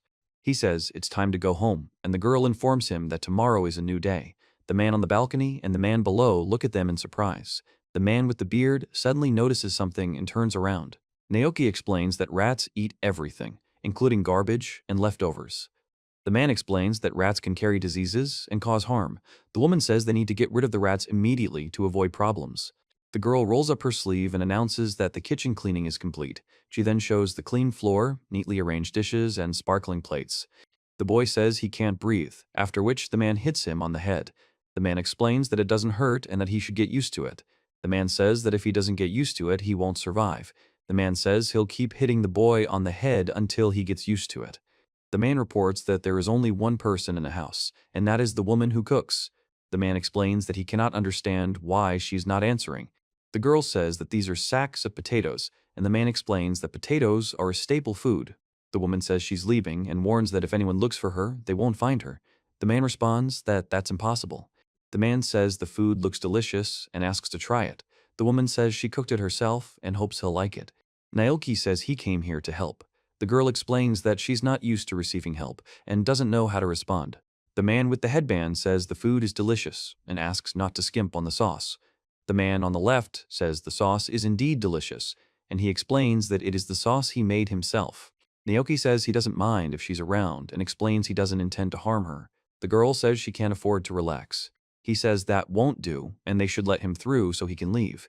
The man explains that no, he'll do it himself. The man asks what's going on and if he's Chief Borak and Tell. The woman says he says this but ultimately never does it and explains that it's a threat that he won't set an example for his subordinates. The man asks if he wasn't the one who placed the order in the first place. The man with the disheveled dark hair says, Naoki says that if they don't interfere, they'll get on with their work. He apologizes. In his mind, Naoki imagines the oil painting as a reliable wife, correcting her guilty husband. He says they are just like a family, then he repeats the word family with irony. Naoki reports that they completed the work without any obstacles within a week, and during this time they became close with the boss and his subordinates. He says that the mountains are always windy and the weather can change quickly. He explains that you need to be prepared for any unexpected events and exercise caution. Naoki says it's time for them to say goodbye, and the girl agrees. Naoki asks if she's the same today as yesterday, and the girl laughs and says he's very popular, then explains that she's going to make breakfast for the workers because they begged for another breakfast while they were crying. He says good morning and asks if Chief Barak is here. Naoki says it's right here. The man asks what's going on. The man and Naoki turn their attention to Mr. Komuro and lower their voices. The woman says the pleasant atmosphere between Tell and the chief has been going strong for a while now and asks Mr. Komuro to give them a little more time. He says he doesn't mind and calls his interlocutor boss. The man asks what's going on and wants to see. He yells at them not to attack him and expresses fear. Naoki runs, struggling. A man and a woman address Naoki and the woman calls him by name. He says hi to Komuro. The man looks uncertain and says, and A group of men shout, ah. A man stands by the cliff and looks out to sea. Naoki asks Isla to stand still. The girl apologizes and the man agrees. A woman reports that Chief Borak proposed to her. He says something like, what? Well, pose one, then explains that he's lost. The woman says she spent almost her entire life serving in that mansion as a slave, and now that she's old, she asks if she can survive in freedom. She then names the mansion. The woman tells Naoki that he should remember eating something she cooked the morning after arriving in town, and Naoki confirms this. The man explains that it was his first time eating it. Naoki asks what it was. The man explains that his heart sank, and he can't explain the feeling because. The servant announces that he has brought breakfast to his master. The man says he is busy and leaves it there, after which he confirms that he understands. The woman says she doesn't have time to eat it, to which the man replies that he does. Naoki says it's really delicious, and he finally understands, even at his age, what happiness feels like. Birds are flying in the sky. The guy reports that Tell is going back to Borak, and the girl explains that she finished talking to Naoki. A man shows a girl a box with a ring and explains that it is a ring he made himself. The girl listens to the man. Naoki says he can't go on like this anymore and that it's too much for him. Then Naoki says he doesn't want to pretend anymore and wants to be himself. A girl, a guy, and two men say they're ready. He says he's ready too. Naoki informs Ten that he hereby releases her from slavery. Ten is surprised that Naoki herself is doing this. The man says that starting a new life at an advanced age is not a bad thing, and the woman explains that it's just like him, starting a new life in another world. He says that now we can start creating pleasant memories to make up for everything that was seen before. The woman says she can't forgive herself because she failed to protect her loved ones. She then says she must now live with this burden. A wedding ring is visible on the woman's hand. Naoki thanks them for sharing their stories and explains that if they'd only talked about themselves at the first meeting, they probably wouldn't have mentioned the offer now and would have acted as if nothing had happened. He says that's why he's grateful for their expression of their feelings, and that's what made him the happiest. He says he can't believe it happened. The girl tells Naoki herself. The girl apologizes to Naoki. The woman thanks him, calling him by name, and says, "Thank you very much." The man and woman wave goodbye, the man smiling, and the woman standing next to a group of people who are also waving. Naoki says everything is fine and asks if the girl is sure she wants to give up the ticket and if she intended to use it. The girl explains that she kept the ticket as insurance. Naoki is surprised and clarifies that it's just insurance. The girl explains that she already said goodbye and it would be impolite to linger, and Naoki. He tells her that the ticket is his holiday gift and advises her to use it for a honeymoon or something like that, explaining that he only had one ticket and said she'd have to buy another one herself. The girl says the expression on her face at that moment is indescribable and asks what the point of putting her. Naoki says he's worried about Tell. Naoki asks if the man is worried. The man replies, no. The woman tells her that everything will be fine. He says he understands, and if she thinks so, then he feels better too. Naoki says the chef rarely has a decent dinner and asks if the girl is hesitant. The girl says she understands why he hasn't developed feelings for her and confirms this with the word, yeah. He says the proposal is for them to be together forever. Then he says he hasn't said this before. The girl explains that she is very interested in those who are stronger than her. The girl says that if he doesn't want to, she won't force him. Naoki says he doesn't want her to suffer because of him. He says he can't stay in this world any longer and announces that he's leaving. The girl explains that she understands his decision and wishes him luck. The woman says that he shouldn't have come here, and Naoki explains that he came to save her. The girl dreams of their reunion someday. The next day after saying goodbye to Tell, the man says it's early morning at the tavern. Naoki says good morning and greets passers-by on the street. The girl notices that Naoki is incredibly early today and asks what's wrong with the bag. He says he was thinking of calling Sarah and Balzac since so much time has passed and clarifies that they are the two he said goodbye to in Cubania. The girl says she remembers them and asks if they are the couple he fell in love with, to which he agrees. Naoki says it's been about a month and hands over a packet. The girl says she's glad to hear so much energy in his voice. The man explains that they're doing well thanks to Naoki and says Sarah is currently in class and isn't responding. He tells Serio that he can call back at another time if she's busy and asks her not to hang up. The girl shouts at him asking if it's really him and calls his name. Naoki says the woman doesn't seem to mind the way things are. The woman replies that she does and asks if he's still there. She explains that she wants to see him every day because her heart feels like it's breaking. The woman asks how Naoki's trip was, and he says it concerns her. The girl explains that she wanted to travel alone at her own pace, but her group has grown slightly. He asks if she's added a girl. The girl replies that, yes. The girl says there are two of them, a maid and a warrior girl. Naoki says there are already two Naoki-sama girls, and all of this is still far away. The man asks Naoki-sama to distance herself from the two of them because they are deceiving him, and confirms that there can be no mistake. The man explains that the maid. He says that Sarah must know the warrior girl as she is an instructor at the alley guild. Sarah asks who this warrior girl is. He remembers her and exclaims that he remembers her. Naoki says he's sincerely grateful to the person who recommended him to the capital's university. The girl suggests he say a few words of thanks. The woman says that this is the extreme girl, yes, and the man shouts at her, "Hey!" Naoki says he thinks so too. The girl asks him to wait. The girl says she has an idea. He explains that if he pretends not to understand, he can win. The girl laughs and says it's brilliant. He says that if he pretends not to understand, he can win. Naoki says he's doing this unexpectedly. The man remains silent. The girl says it's so early and says they can't. Naoki says he can't believe this happened and says he needs to act quickly now. The girl screams. He says that this can't be, and now these two. Naoki says, "Touch it." The girl says, "Ah." The girl explains that this position makes her so uncomfortable. The girl says it's cold and asks him not to put his hands under her armor so abruptly, and then makes sounds of pleasure. A woman screams loudly. A man breathes heavily. The woman explains that it's all Sarah's imagination. Naoki says no, and the woman claps her hands joyfully and makes sounds. He announces that he's doing a brilliant solo performance. The girl asks what kind of dick he's doing there. He explains that it's, Naoki tells him to try his best and devote all his energy to studying, sir. The girl suggests thinking about Naoki later. Naoki asks him not to tease the girl, explaining that she can't see them. The girl says it's payback for him calling her an exhibitionist. He says he'll go wash up for now, and then they'll finally have breakfast. The girl replies that it's fine. The girl turns to him and he asks her something.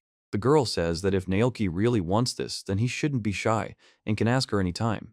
He says he doesn't want to start a fight with someone he doesn't love. The man says it's normal and asks where it's not.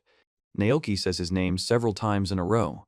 Sarah reportedly subsequently subjected Naoki to intense interrogation, trying to learn everything about monsters. Naoki reports that something unexpected is happening. The girl asks if anyone has knowledge about monsters and inquires about Naoki's sudden activities. The tavern is shown as the setting.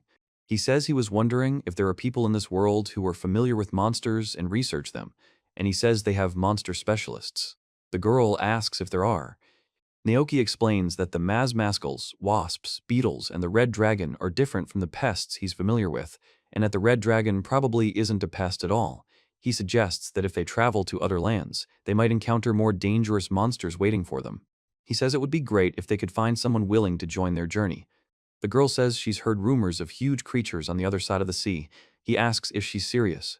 Naoki says he feels uneasy, and that he didn't expect this from a man obsessed with fighting. The girl laughs and says she can't wait. Naoki explains that they must be vicious creatures lying in wait.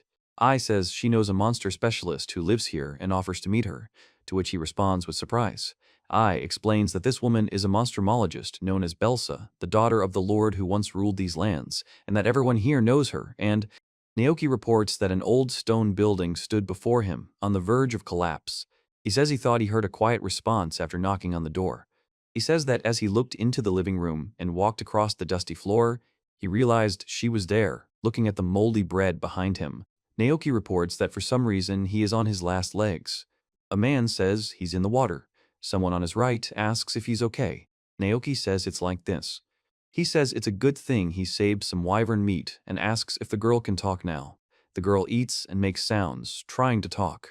The girl says it was delicious and expresses relief. She reveals she was nearly starving to death and thanks Naoki, calling him her savior. Naoki agrees. He says, by the way, and the girl asks who he is. She introduced herself as Belsa, the very monstromologist Naoki was looking for, and after introducing herself, showed him the next room once he explained his purpose to her. He says the lab has everything they need for experiments and explains that rare books and materials are kept there. The girl explains that the place was abandoned, but they can now use it for their research. Naoki asks if this is the research room. The girl explains that she remodeled her room. She explains that she's been too busy researching and has spent all her money, so she hasn't been able to live normally for the past few months and hasn't made any progress. Naoki says it's amazing. He explains that he doesn't think he can help in any way and asks her to forgive him. The girl explains why. The girl says, then why shouldn't Naoki make some money? Naoki explains that the adventurers benefit from his knowledge of monsters and that he can join a group to complete quests. He explains that the townspeople are also afraid of monsters, so he can teach them how to deal with monster-related issues. He says they'll always be welcome and this will create new opportunities. The girl says that something unexpected happened a couple of times, but it didn't lead to anything, and says that everyone hates her. Naoki asks what she means by that. He says that if his interlocutor had sufficient funds and normal conditions, she could continue her research, to which the girl responds positively. He explains that he cleans. The girl explains that this is household magic and is surprised that he uses very interesting magic, despite being a seeker. Naoki says he'll be her sponsor. The girl asks, "Sponsor?" He informs her that as a refund, he would like the girl to provide him with the results of her research. He then says that if necessary, he can get her the necessary samples. The girl asks her to wait and says it's too good to be true. He asks if she doesn't trust him, and she replies. Naoki states that he can only offer 5,000 knots at the moment, which is all he has on him, while clarifying that 5,000 knots is approximately equal to 500,000 yen. He explains that researching monsters is a never-ending journey, and if someone expects a specific outcome, he doesn't think they'll be able to live up to expectations. The man thanks her but says he can't accept it and asks why not. Naoki explains that he's doing this out of pure curiosity and that it would be great to learn something useful for slaying monsters, but it's okay if that doesn't happen. The girl asks why he doesn't try and if he's sure about it. Naoki says, "No problem." The girl calls him by name. Versa nods affirmatively and raises her head, then with a smile on her face says, "Let's do it."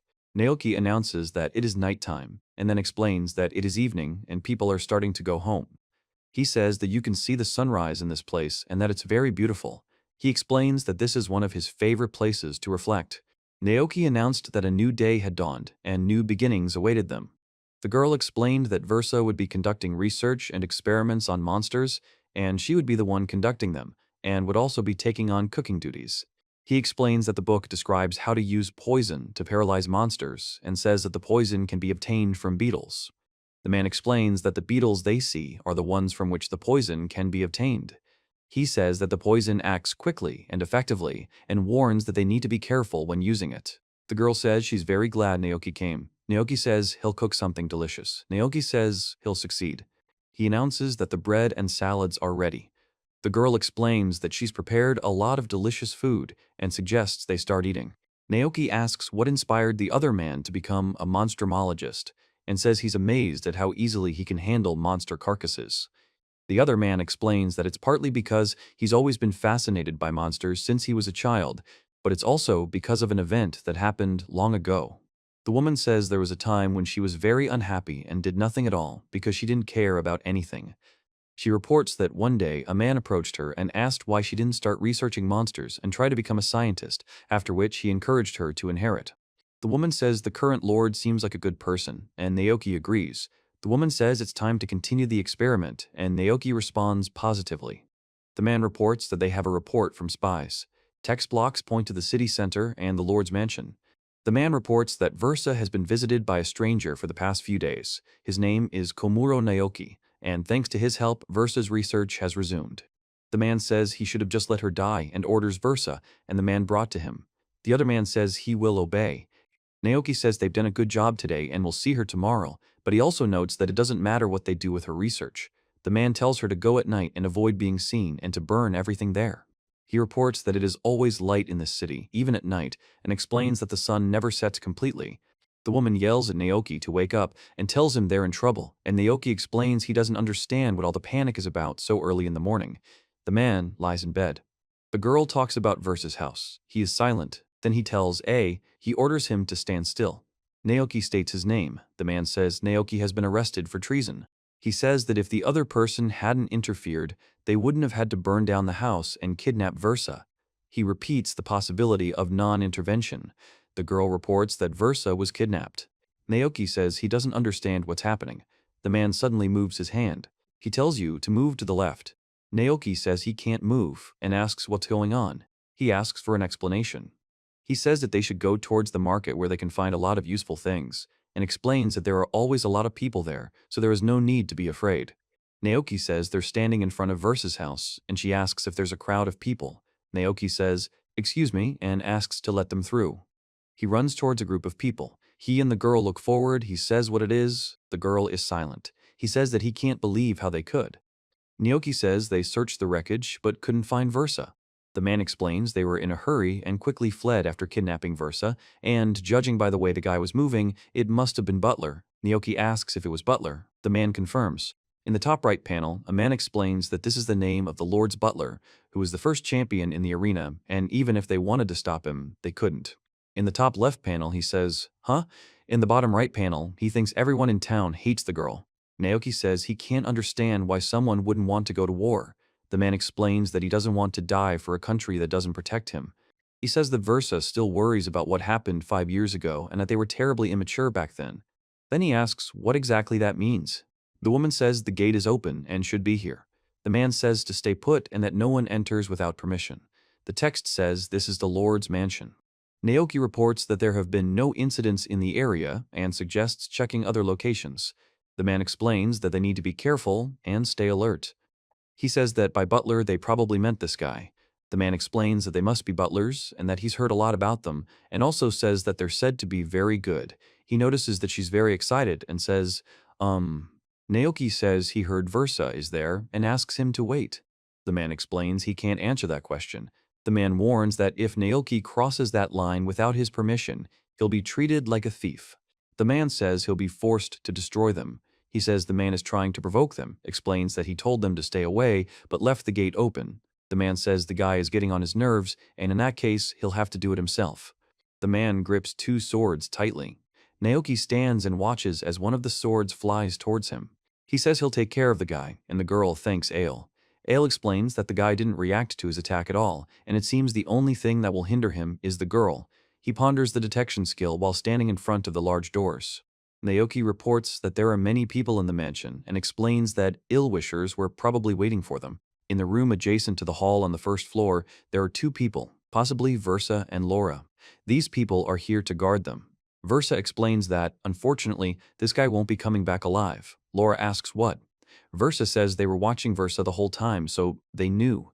On the bottom left, a man says he's never seen Naoki so aggressive before and asks what he's talking about. On the bottom right, another man explains that his decision to leave them no chance will allow Naoki to pass and turn on him, and also says he has bad news for them. In the center, a man stands. He says that no one can stop him, especially now. Naoki reports that it was incredibly rude. The horned man reacts with surprise and shock. Naoki opens the door, followed by a powerful explosion. He says the clothes look intact and then says he hit the girl. Naoki asks Versa if she's okay. Versa says she is, but wonders why Naoki is there.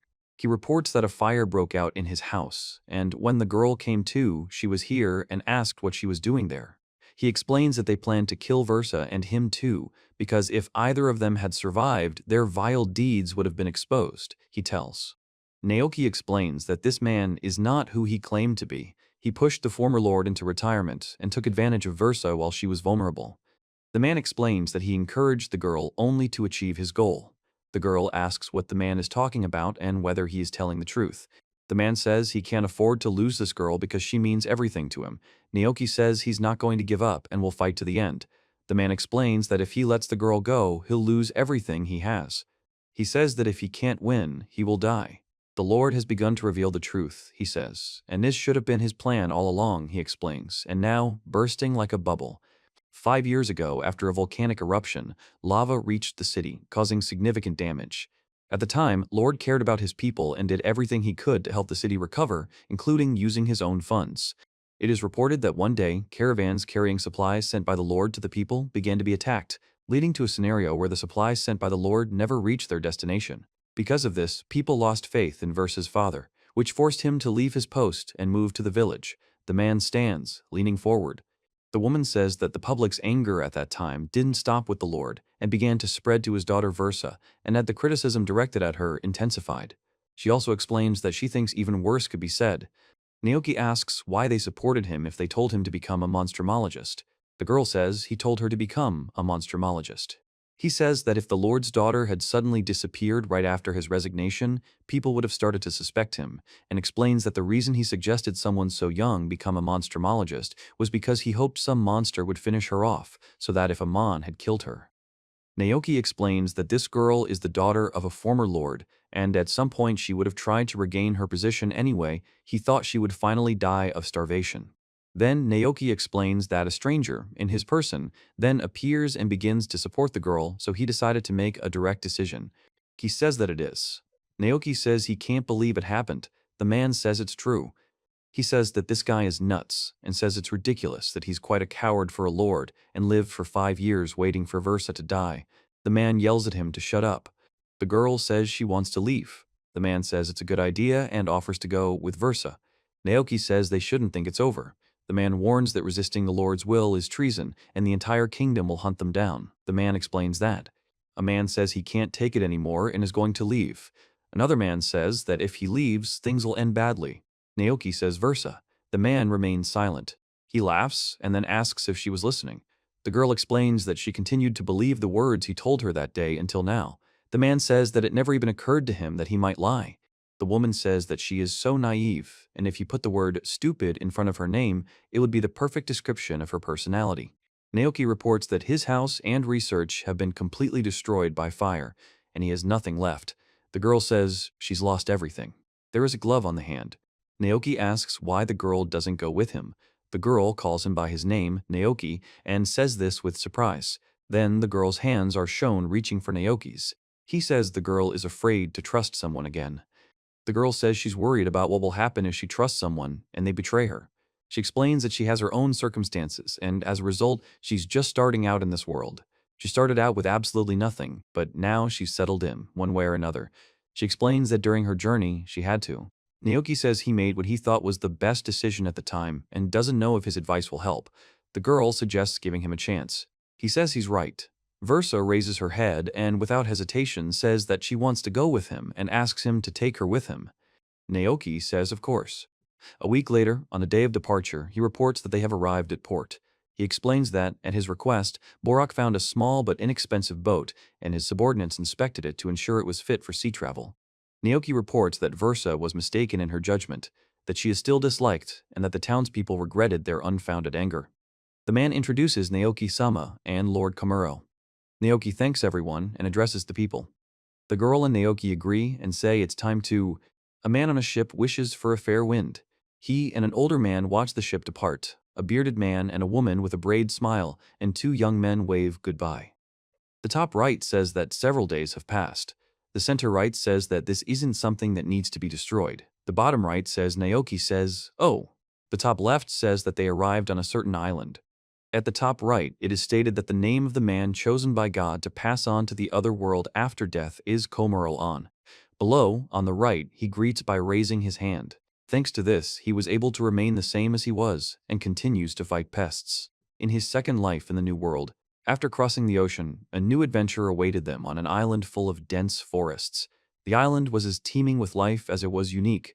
Naoki says it's a wild boar and explains that it's definitely larger than a field boar, but completely harmless unless caught. He says that an adult specimen should be no more than 2 meters tall and that this island is a bit strange, and also warns Versa to be careful here. The man reports that the beast looks quite dangerous. Isle reports that there are more demonic creatures here and rejoices at their approach, but Naoki says that now is not the time to be excited. The girl explains that the flock of Mazmascals is gigantic and asks if it's a new species. Naoki reports that the 2 are lost forever and sighs. He says that the enemies could destroy their ship, and that's not good, and also says he'll try using his new rat poison. The girl says she'll help too. The man asks if the 2 of them are strong enough. The guy screams. Naoki says no one else is hiding and asks if everything is okay. The girl says she killed everyone. Naoki explains that something is transforming these creatures and thinks evolution is happening on this island on its own. The girl remains silent. Naoki asks if it's okay. He explains that demonic creatures usually try to flee if they see their kin killed, as they are primarily driven by the instinct of self-preservation. But these creatures attacked them until they killed absolutely everyone. He feels that someone is controlling these creatures.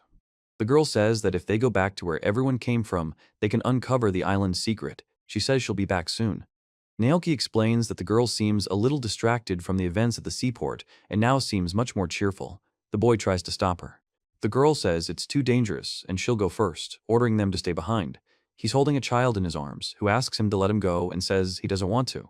The text says they continued exploring the area while he tried to keep everyone alive. Naoki says that if the girl doesn't listen, he will send her back to the port. He says that they walked through the midday forest and destroyed all the demonic creatures that they came across. Naoki reports that they are surrounded. The man remains silent. Several archers prepare to shoot, aiming their bows. An archer knocks his bowstring and releases an arrow. He protects the girl by shielding her from a flying arrow that pierces his shoulder. Naoki reports that about 10 people are hiding in the trees, and the girl thanks Naoki. The girl says she'll leave it to her and take care of Versa. The man explains that the people are armed with bows, and Naoki says there are only 10 of them, and that's no problem, but the man clarifies that he didn't mean. A woman reports that she is landing on the ground. Naoki says he thought the girl couldn't use magic. The girl explains that she's not just a warrior, but can actually use magic too, creating a cloak shield in the air. Naoki reminds her that she used this skill during the level up exam, and the girl laughs, saying it was.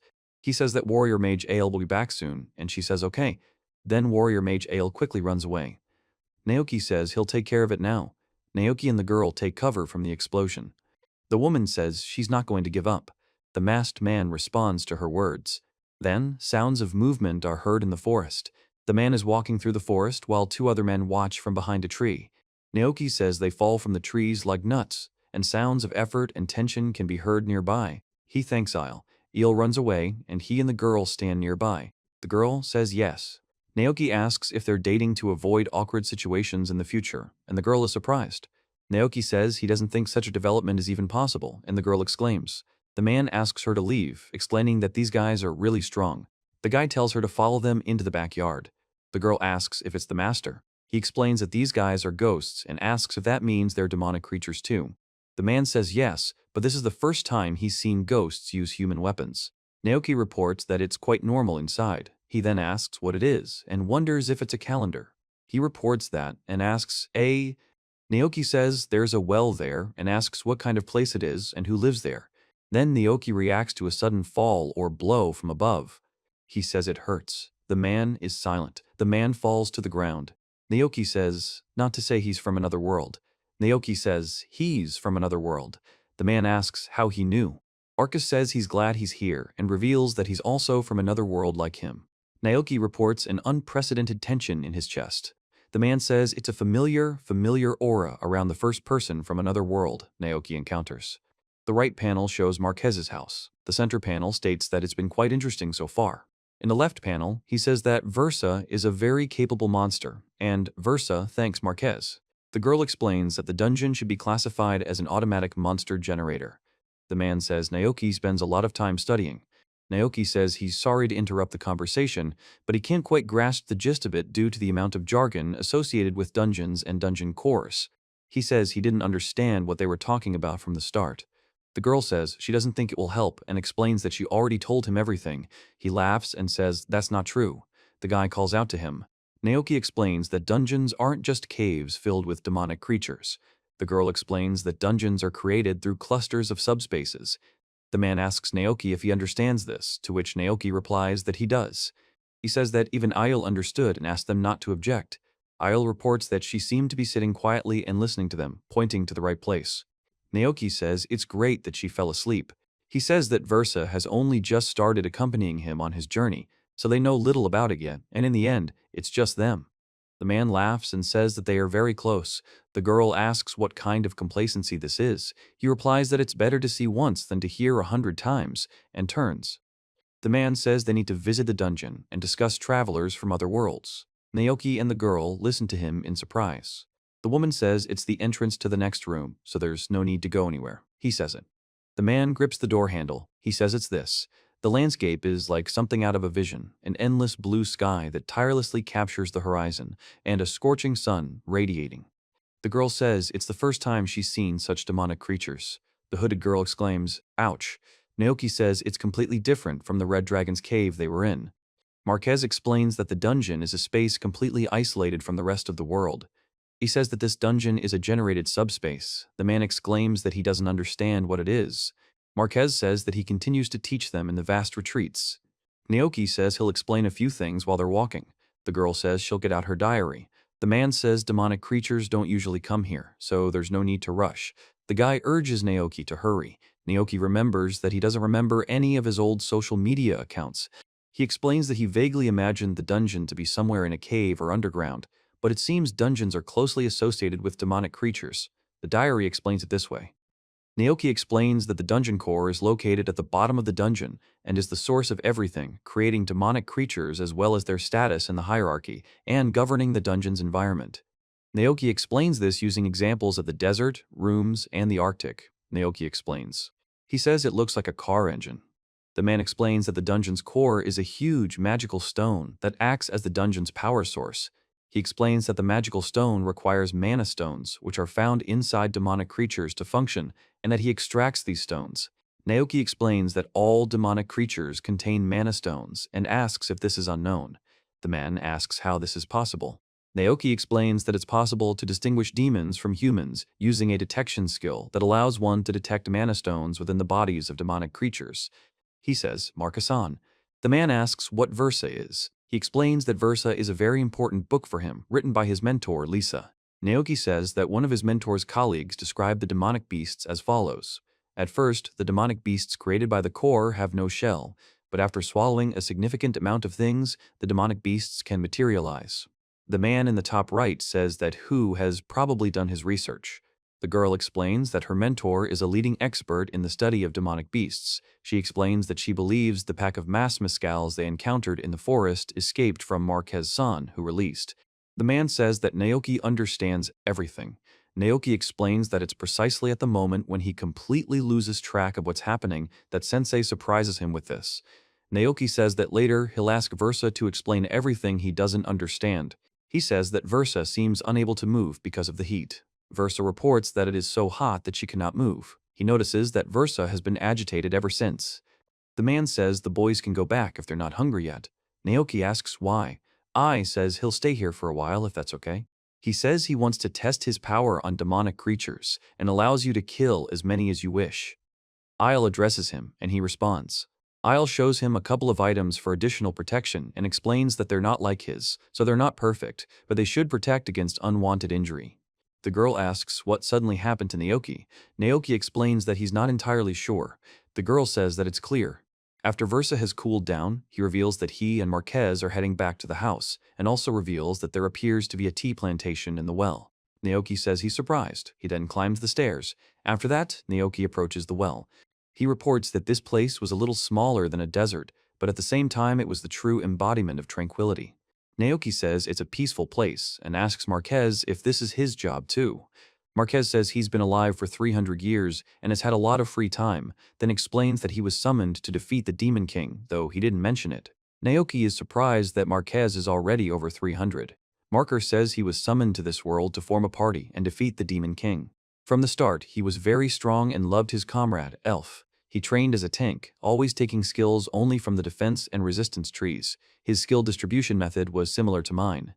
It's said that one day, the immortal body skill appeared in the tree. According to the Marquis, he chose this skill without a moment's hesitation. Naoki says it's done carefully, hotly, and the man thanks him.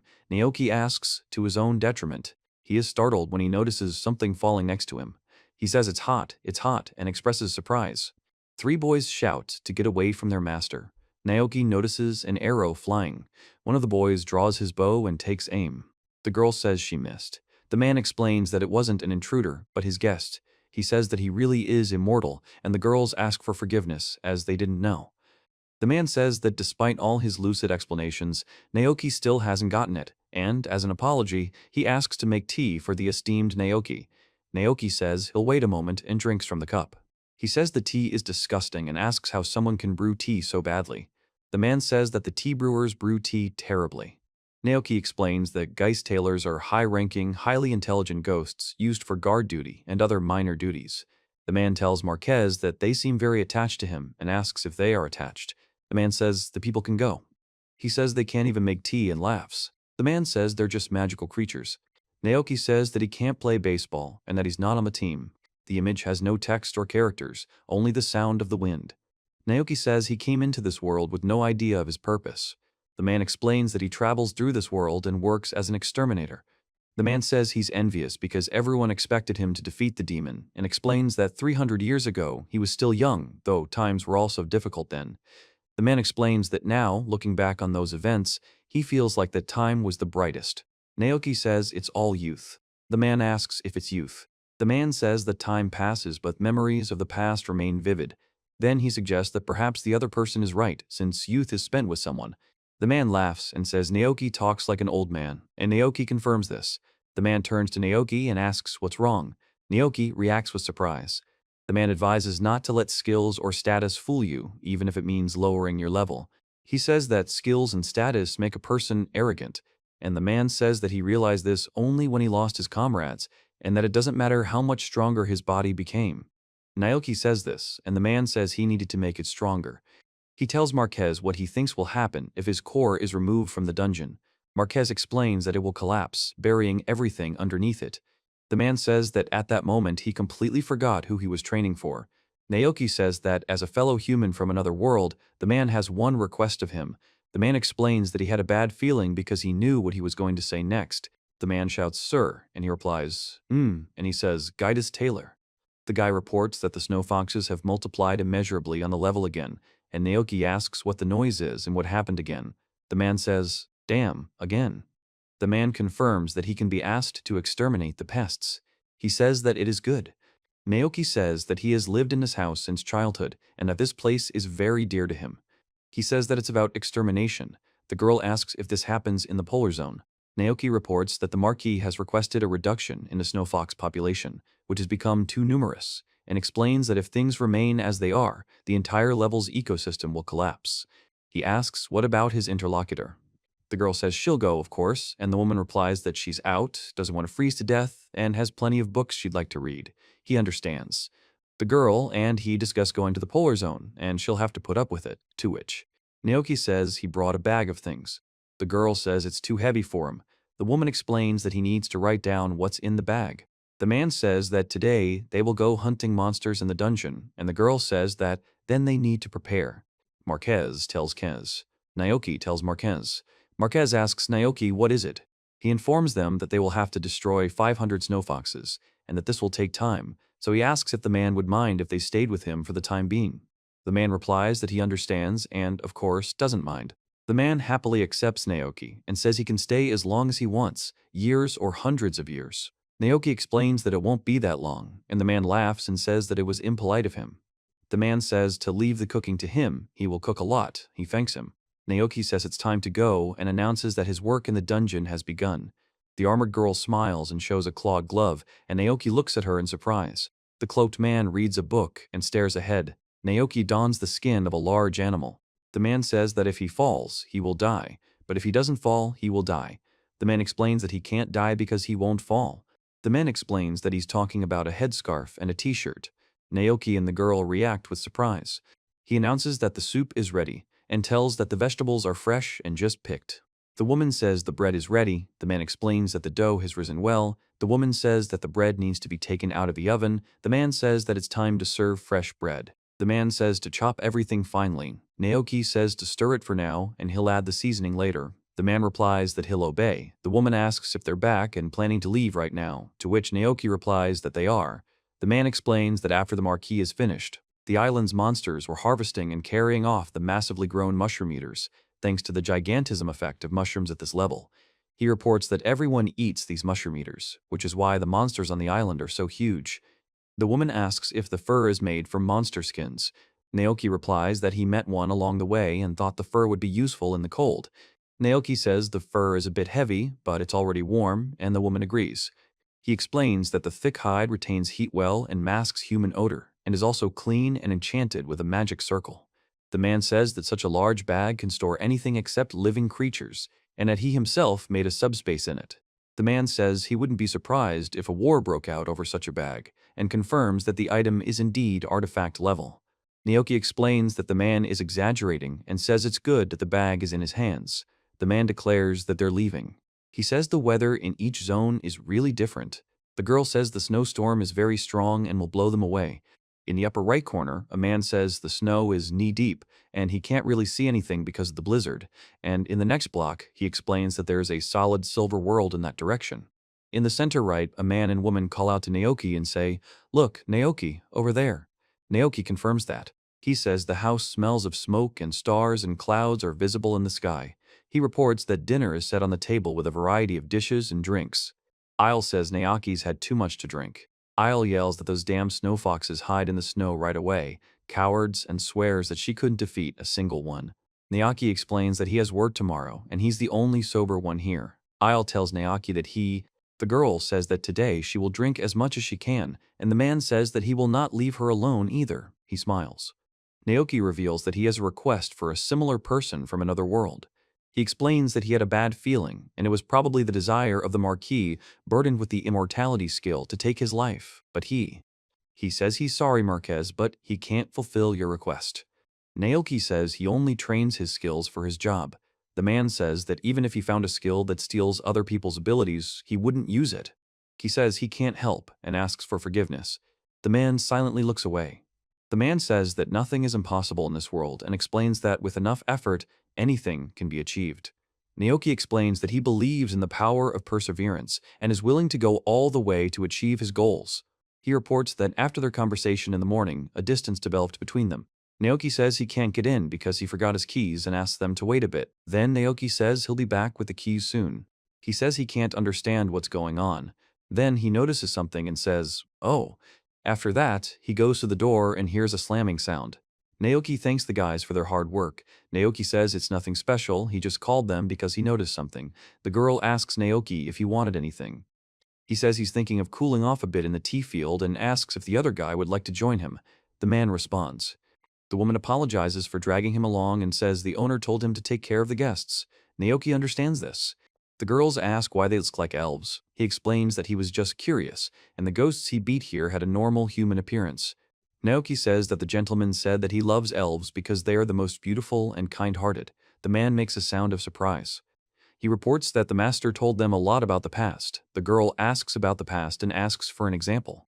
The text then explains that the Geist tailors told him about their life of Marquez, saying that although they are highly intelligent beings, Marquez gave them knowledge. They learned by listening to his many stories. Naoki explains that his stories mentioned elves people with pointed ears who had taken on elven appearances, and that the Marquis, who had previously constantly scolded the tailors, began to smile a little more often. He explains that they were formed this way and have not changed their appearance since. The girl reports that he said they couldn't make tea or shoot a bow, but what can you expect from spirits? The second girl agrees. He laughs and says that's how it is. Naoki says he has a stomachache and is reciprocating the favor. The girl says she'll tell him something. He tells Isle that today they won't just be chasing snow foxes, because they'll do everything according to his plan. Isle understands this. The text says this happens the next morning, and Isle notes that there's no snowstorm. Naoki says it looks good. The girl asks what he plans to do with the little minks. He says that he will tell you how to catch an animal in the snow. He explains that you first need to find tracks and then follow them to catch the animal. Naoki explains that they first need wild boar fur and meat, which they need to roast to create a strong aroma. The girl says she now understands why this is necessary and thought it was their dinner, then explains that they can have dinner if there's any left. He says they're putting snow cover and bait in the hole to attract a keen sense of smell, and now they're hiding. The girl explains that yesterday they slipped right into the snow from the sword and says they're probably there. They've taken the bait, they're here. Naoki tells Isle to hurry up and get going, to which Isle replies that he was told to. He says that there is someone there too, and confides this to the man who says that he will be here, and he replies that he notices it. The man reports that 30 snow foxes have been killed.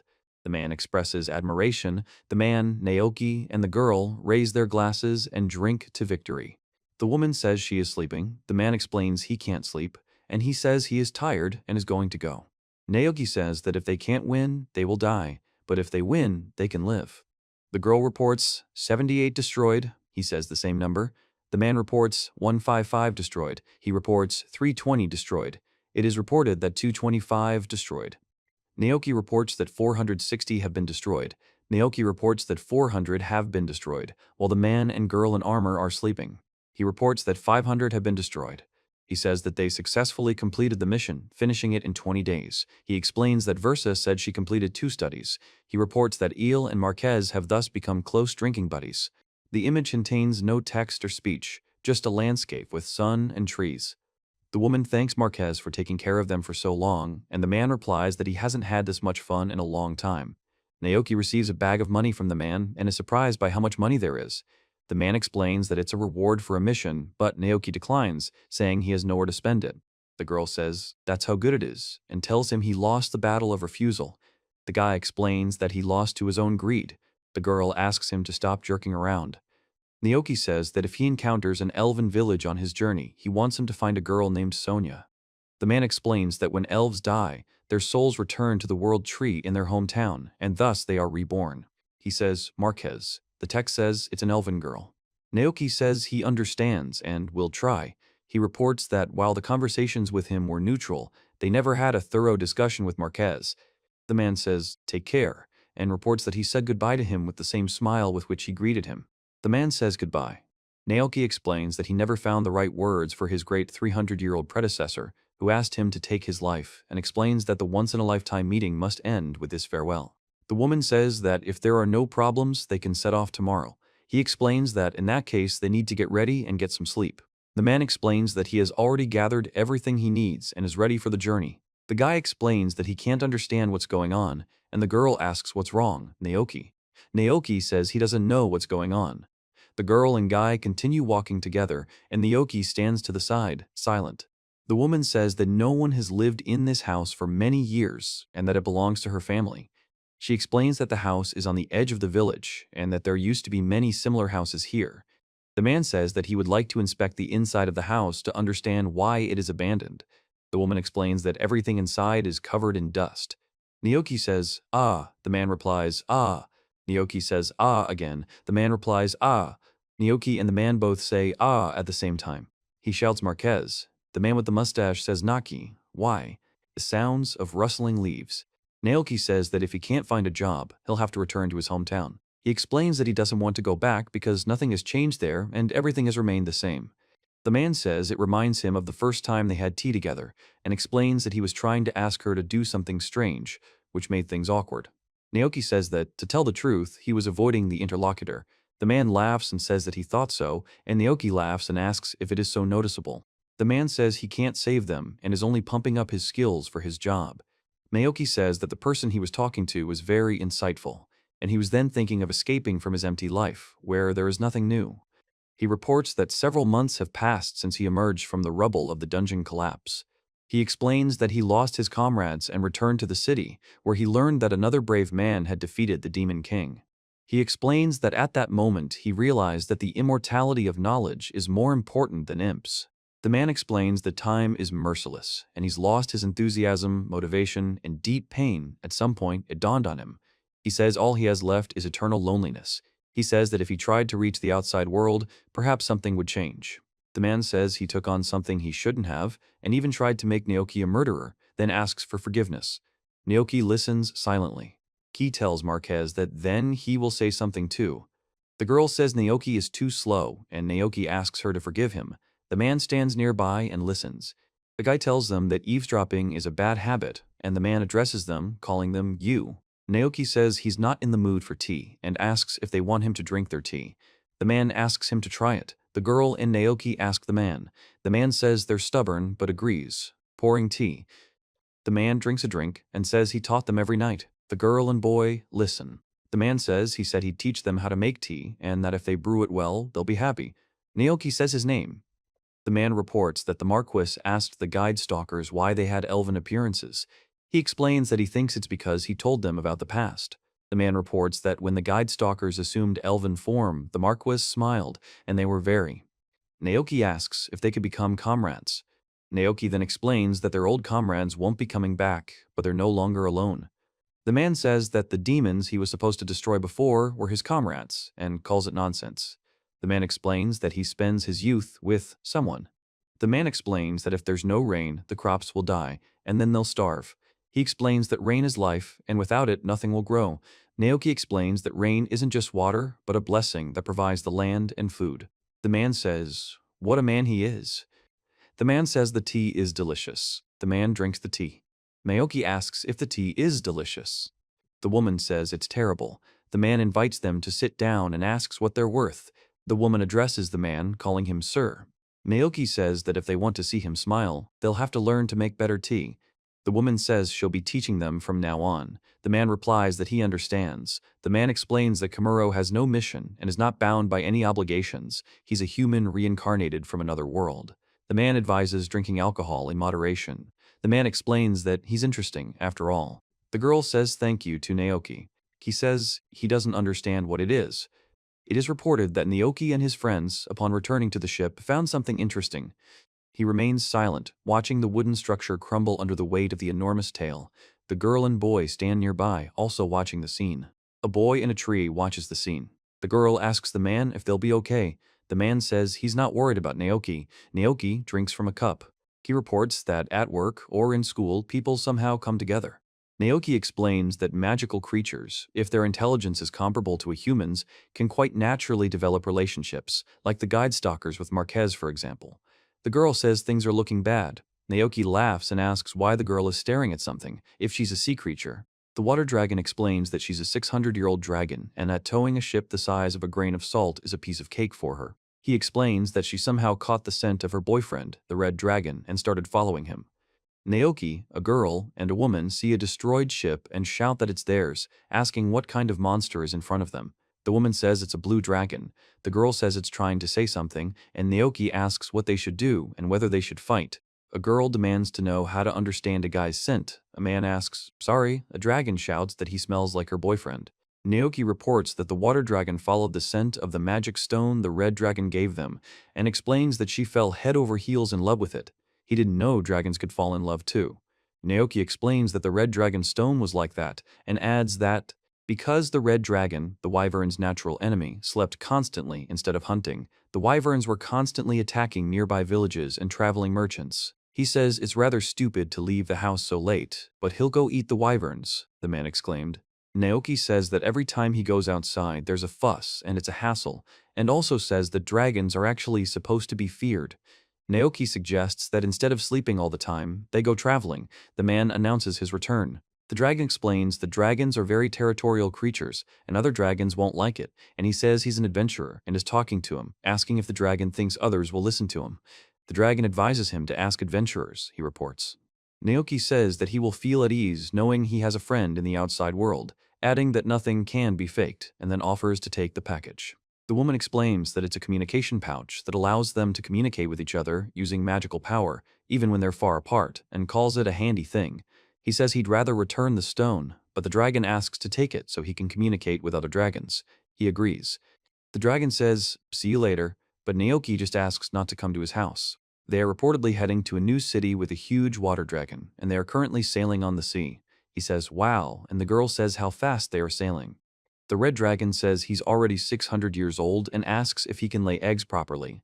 Naoki says she understands that they were forced to travel together by fate, but the dragon is very talkative. The red dragon says she heard that her boyfriend is constantly spending time at a place with girls. He says the red dragon is cheating. He explains that it's a natural reaction after centuries of sitting in a burrow, and judging by the water dragon's personality, she's simply jealous, so it's unlikely he's cheating. The woman says she broke their ship and promises to help. The man thanks her, and she explains that they wanted to get to the city anyway, so it's to their advantage. Naoki explains that the dragons depicted in movies and books look much more frightening, but in this incredible world, dragons are capable of falling in love and laying eggs. The man asks, what is it? Naoki. The girl asks him if he feels bad. Naoki says he can't believe this happened. The girl says she didn't expect such a turn of events. The woman asks him if he is okay. He answers with a question about what exactly. Naoki says that he just didn't sleep well and someone had to make sure the ship didn't break down, and the girl says that thanks to him they were able to sleep well, and laughs. He says that there is a problem because he is, after all, a man. The girl and the other girl demand an explanation, asking what the problem is, and accuse him of hiding something from them and not being able to tell his friends. He replies that he can't, and the girl agrees that this is true. Naoki says that just think, his first crisis in another world was sexual desire, and that even he couldn't help himself. But someone is always there, Sarah, The girl says he doesn't look well, and asks if he's feeling unwell, and he says he's fine. He explains that Isle said he could always ask her, and asks if he could ask Isle to give him a hug. Naoki says that even dragons fall in love, but when it comes to him, he's so pathetic, it gives him a headache.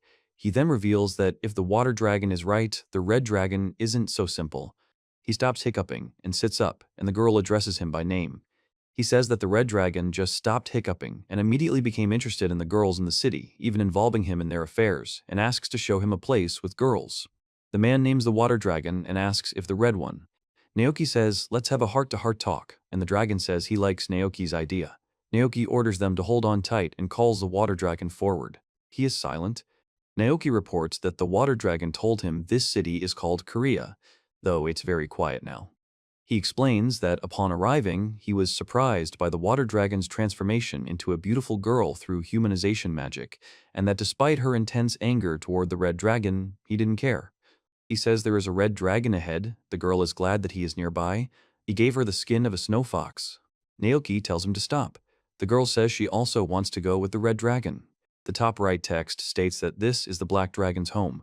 He shouts that he knows the red dragon is here and demands to come out. He explains in the bottom right that he recognizes the voice and asks if it's the adventurer who woke him from his sleep. He's at the bottom. The girl says she's scared of the red dragon and calls him a barbarian. The second girl says it's Naoki, just as she thought. The red dragon reassures her that the guy is his friend. Naoki explains that the guy is actually playing with the girls here and says he's so jealous what a jerk he is.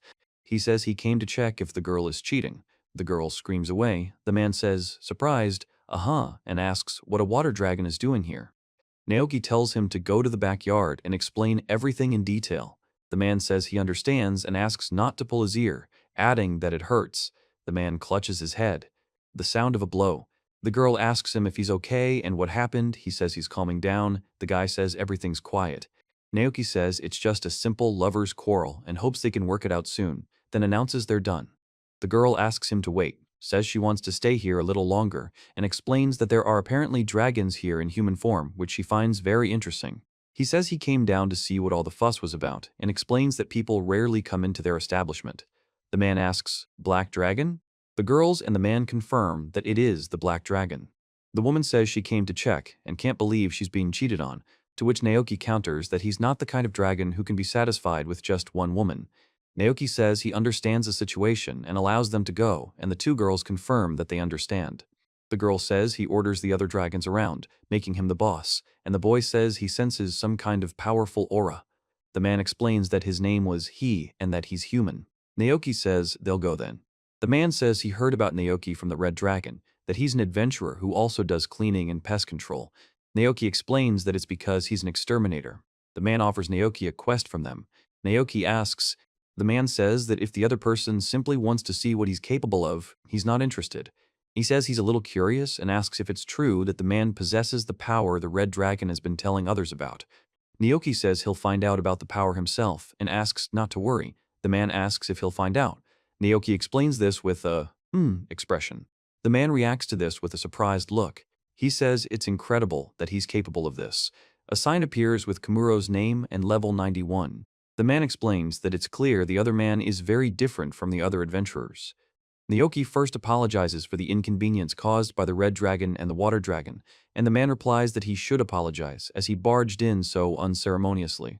The man offers him a job with a reward of dragon patronage, explaining that the dragons will protect him, and asks what he thinks of the ship and the cards. He says it sounds good and is curious about what cards the dragons have. The man says he heard. Naoki explains that he's a businessman, and this isn't the only building he owns, and the girl says she's rather surprised that a dragon has a ship with a map. The man explains that whatever the man likes is the only thing he has left to offer. Naoki asks, "Excuse me," and adds, he says that he still wants to listen to them and explains that they came here for a reason. Naoki says he's a pest control specialist for a reason. The girl thanks him and is surprised. The man and the girl simultaneously call out to Naoki. He reports that a zombie cleanup is taking place and asks, what about the dragon? The black dragon's mission was to clear the city of wandering zombies and one dragon. Naoki announces that he'll begin immediately. The man says he understands. The girl explains that the dragon is currently in a cave outside the city, but the entrance to the cave is sealed to prevent the poisonous mist from leaking out. The boy explains that the black dragon wants him to cleanse the city of. He says that fighting the dragon is very dangerous and he will go alone. The girl asks him who is speaking in that cave. He explains that it is a zombie dragon. The man says that it is quite possible, but he cannot do it himself. He tells the black dragon that he is glad. The man says his friend has turned into a zombie, and he wants Naoki to bury her. He explains that her name is the Dragon of Light, that she is his old friend and mentor, and that he used to say that even among dragons, she was head and shoulders above everyone else, terribly strong and fabulously beautiful. It is reported that a brave man once tried to fight her and seriously wounded her, but for some reason stopped short of finishing her off.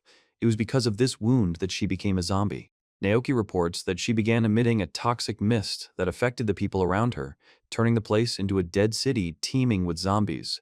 He explains that he thought it was just a quiet town, but instead, it turned out to be a zombie movie in ruins. He says he's already brought the necessary things from the ship and suggests they get started. The girl says she'll take care of the dragon, and the man says he'll take care of the zombie. Naoki says that, in theory, as a human, he should be as hated by the black dragon as that brave man, but his desire to help the dragoness is stronger, and in this world there is such a way to say goodbye. Naoki says that, whatever the case, he will quickly finish this job for the sake of… He says it's made with meat. The caption says it's boar meat, caught on the island. Naoki says the black dragon said zombies can be controlled by the smell of meat, and suggests gathering them in one place and wiping them all out at once. Another guy says they can be roasted. A third guy says that's not a bad idea. He asks what happened, and the girl replies that she wants to go with him. The girl explains that it's not every day you get to share a fight with dragons, but she loves fighting and trusts him in this matter. He agrees. Naoki says maybe it's not worth it this time. The girl asks why, and Naoki explains that they always fought together. The girl agrees.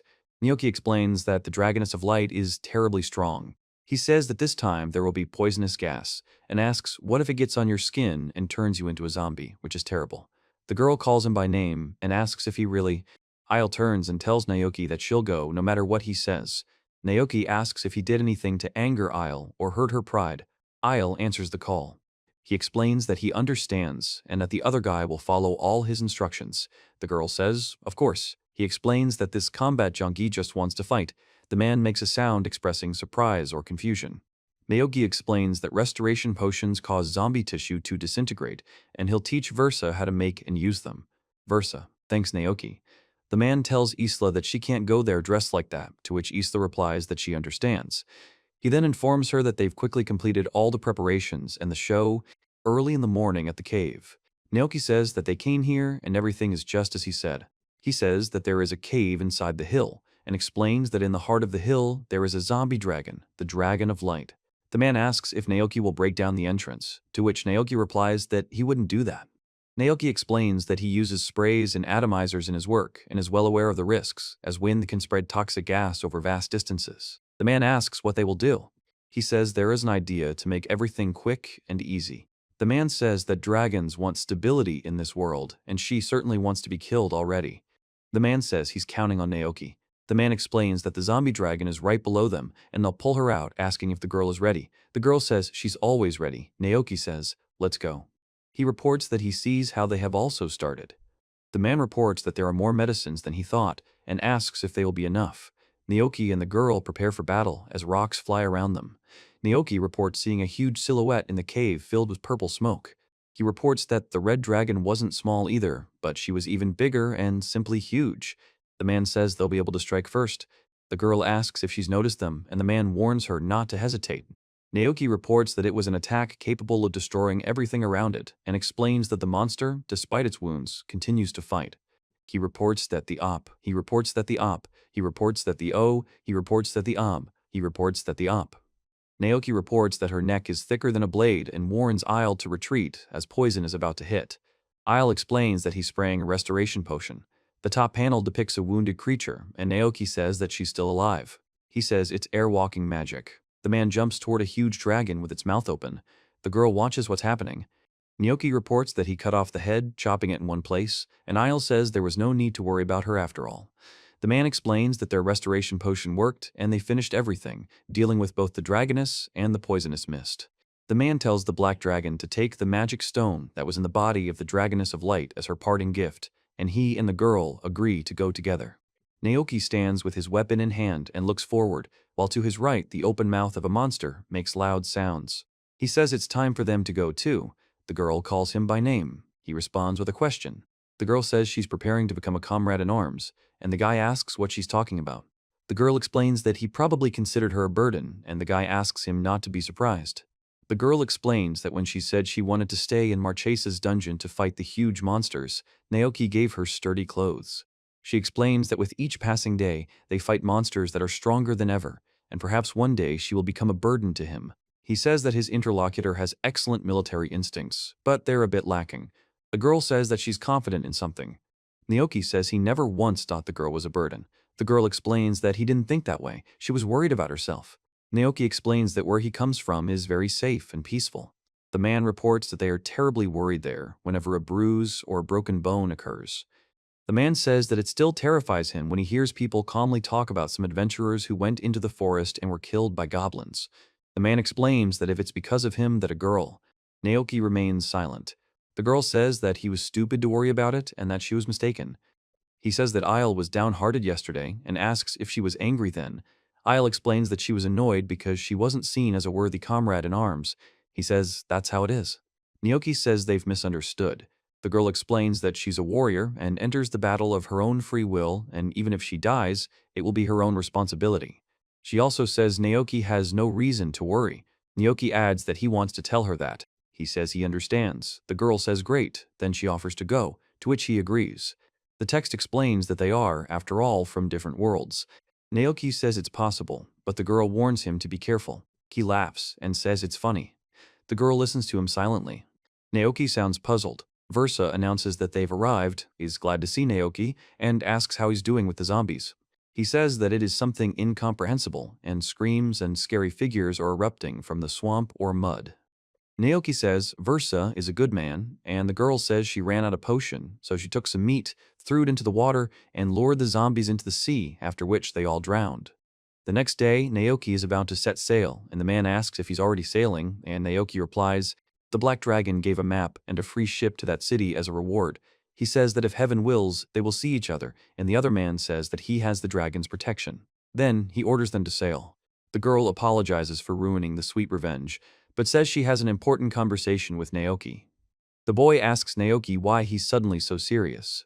Naoki explains that as soon as they reach the city, he'll go to a brothel and suggests they find something to do themselves. The woman reports that their wonderful voyage is hopelessly ruined and says she has been patient all this time. He remains silent. The woman explains that this is completely natural for a man and tells Versa that he is not a stranger to her. She is not stingy and is in his debt since he pulled her out. The girl says she's paying back the debt. The guy asks what they're doing, and Naoki exclaims. He says he'll abstain, and the girl says that if he wants to, he can say so. The text block says that things have gotten to the point where everything is pointless. They were reportedly rocked on the ship for 2 days. Naoki thanks the aquatic dragon and bids her farewell. Naoki reports that they have arrived at the port city of Flora. He explains that he has heard that this bustling city is considered a haven for adventurers. Naoki explains that the clusters of buildings indicate a high population density. He reports that he has finished his minor chores and now knows why he came here. Naoki says that he was in a hurry to get to the brothel, but then he couldn't even imagine that the most important meeting of his life would take place there, with the one who chose him after death and sent him into this world. His name is reported to be Komuro, and he's a cleaner and exterminator by profession. It's said that while traveling with friends, he reached this city, where he will meet the very one who gave him life in the new world. A separate section mentions the word God. Naoki reports that there was something else before meeting God. She waited. A man with a knife in his hand screams and swings to strike. He attacks another man who tries to defend himself. This is reported to be another nuisance. A man tells her it's the port city of Flora. A girl says there are adventurers fighting near a tavern. The man explains that the city is more restless than lively. In the cutscene, 2 men start fighting, one of them shouting that he wants to fight. Naoki says that, as he said, he is going to a brothel. He says that the girl is going to the brothel with a brave look. The girl asks why this is interesting. The guy answers uncertainly. Ale instructed him to find an inn, and Verse explained that he would repair the ship. The man thanked him, and another man informed him that the brothel was located there. Naoki announces that he's heading to his favorite brothel. Then he spots someone and stops. He thinks that this is the only store open in the entire neighborhood. Then he says hello and asks if they're open. Naoki says the scene before his eyes was far from voluptuous. A seriously injured woman lay on the floor, and people around her were trying to provide emergency aid. Everyone's hands were covered in blood. He reports how horrific it was. He says he apologizes and welcomes them. The man explains that they are not ready to receive visitors and asks him to leave, calling his interlocutor friend. The girl asks him to please leave. The girl screams at them not to die, calls Naoki a fucking adventurer, and asks someone to call a priest. Naoki advises using a recovery potion, and the girl wonders where he got such an expensive item and asks if he's a pharmacist. Naoki explains that, of course.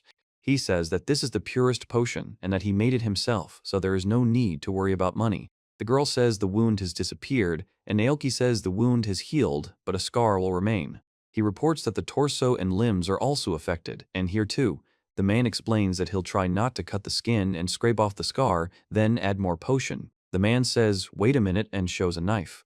Naoki says goodbye and says the establishment isn't ready to open yet. The man says, "Thank goodness." The man tries to say something.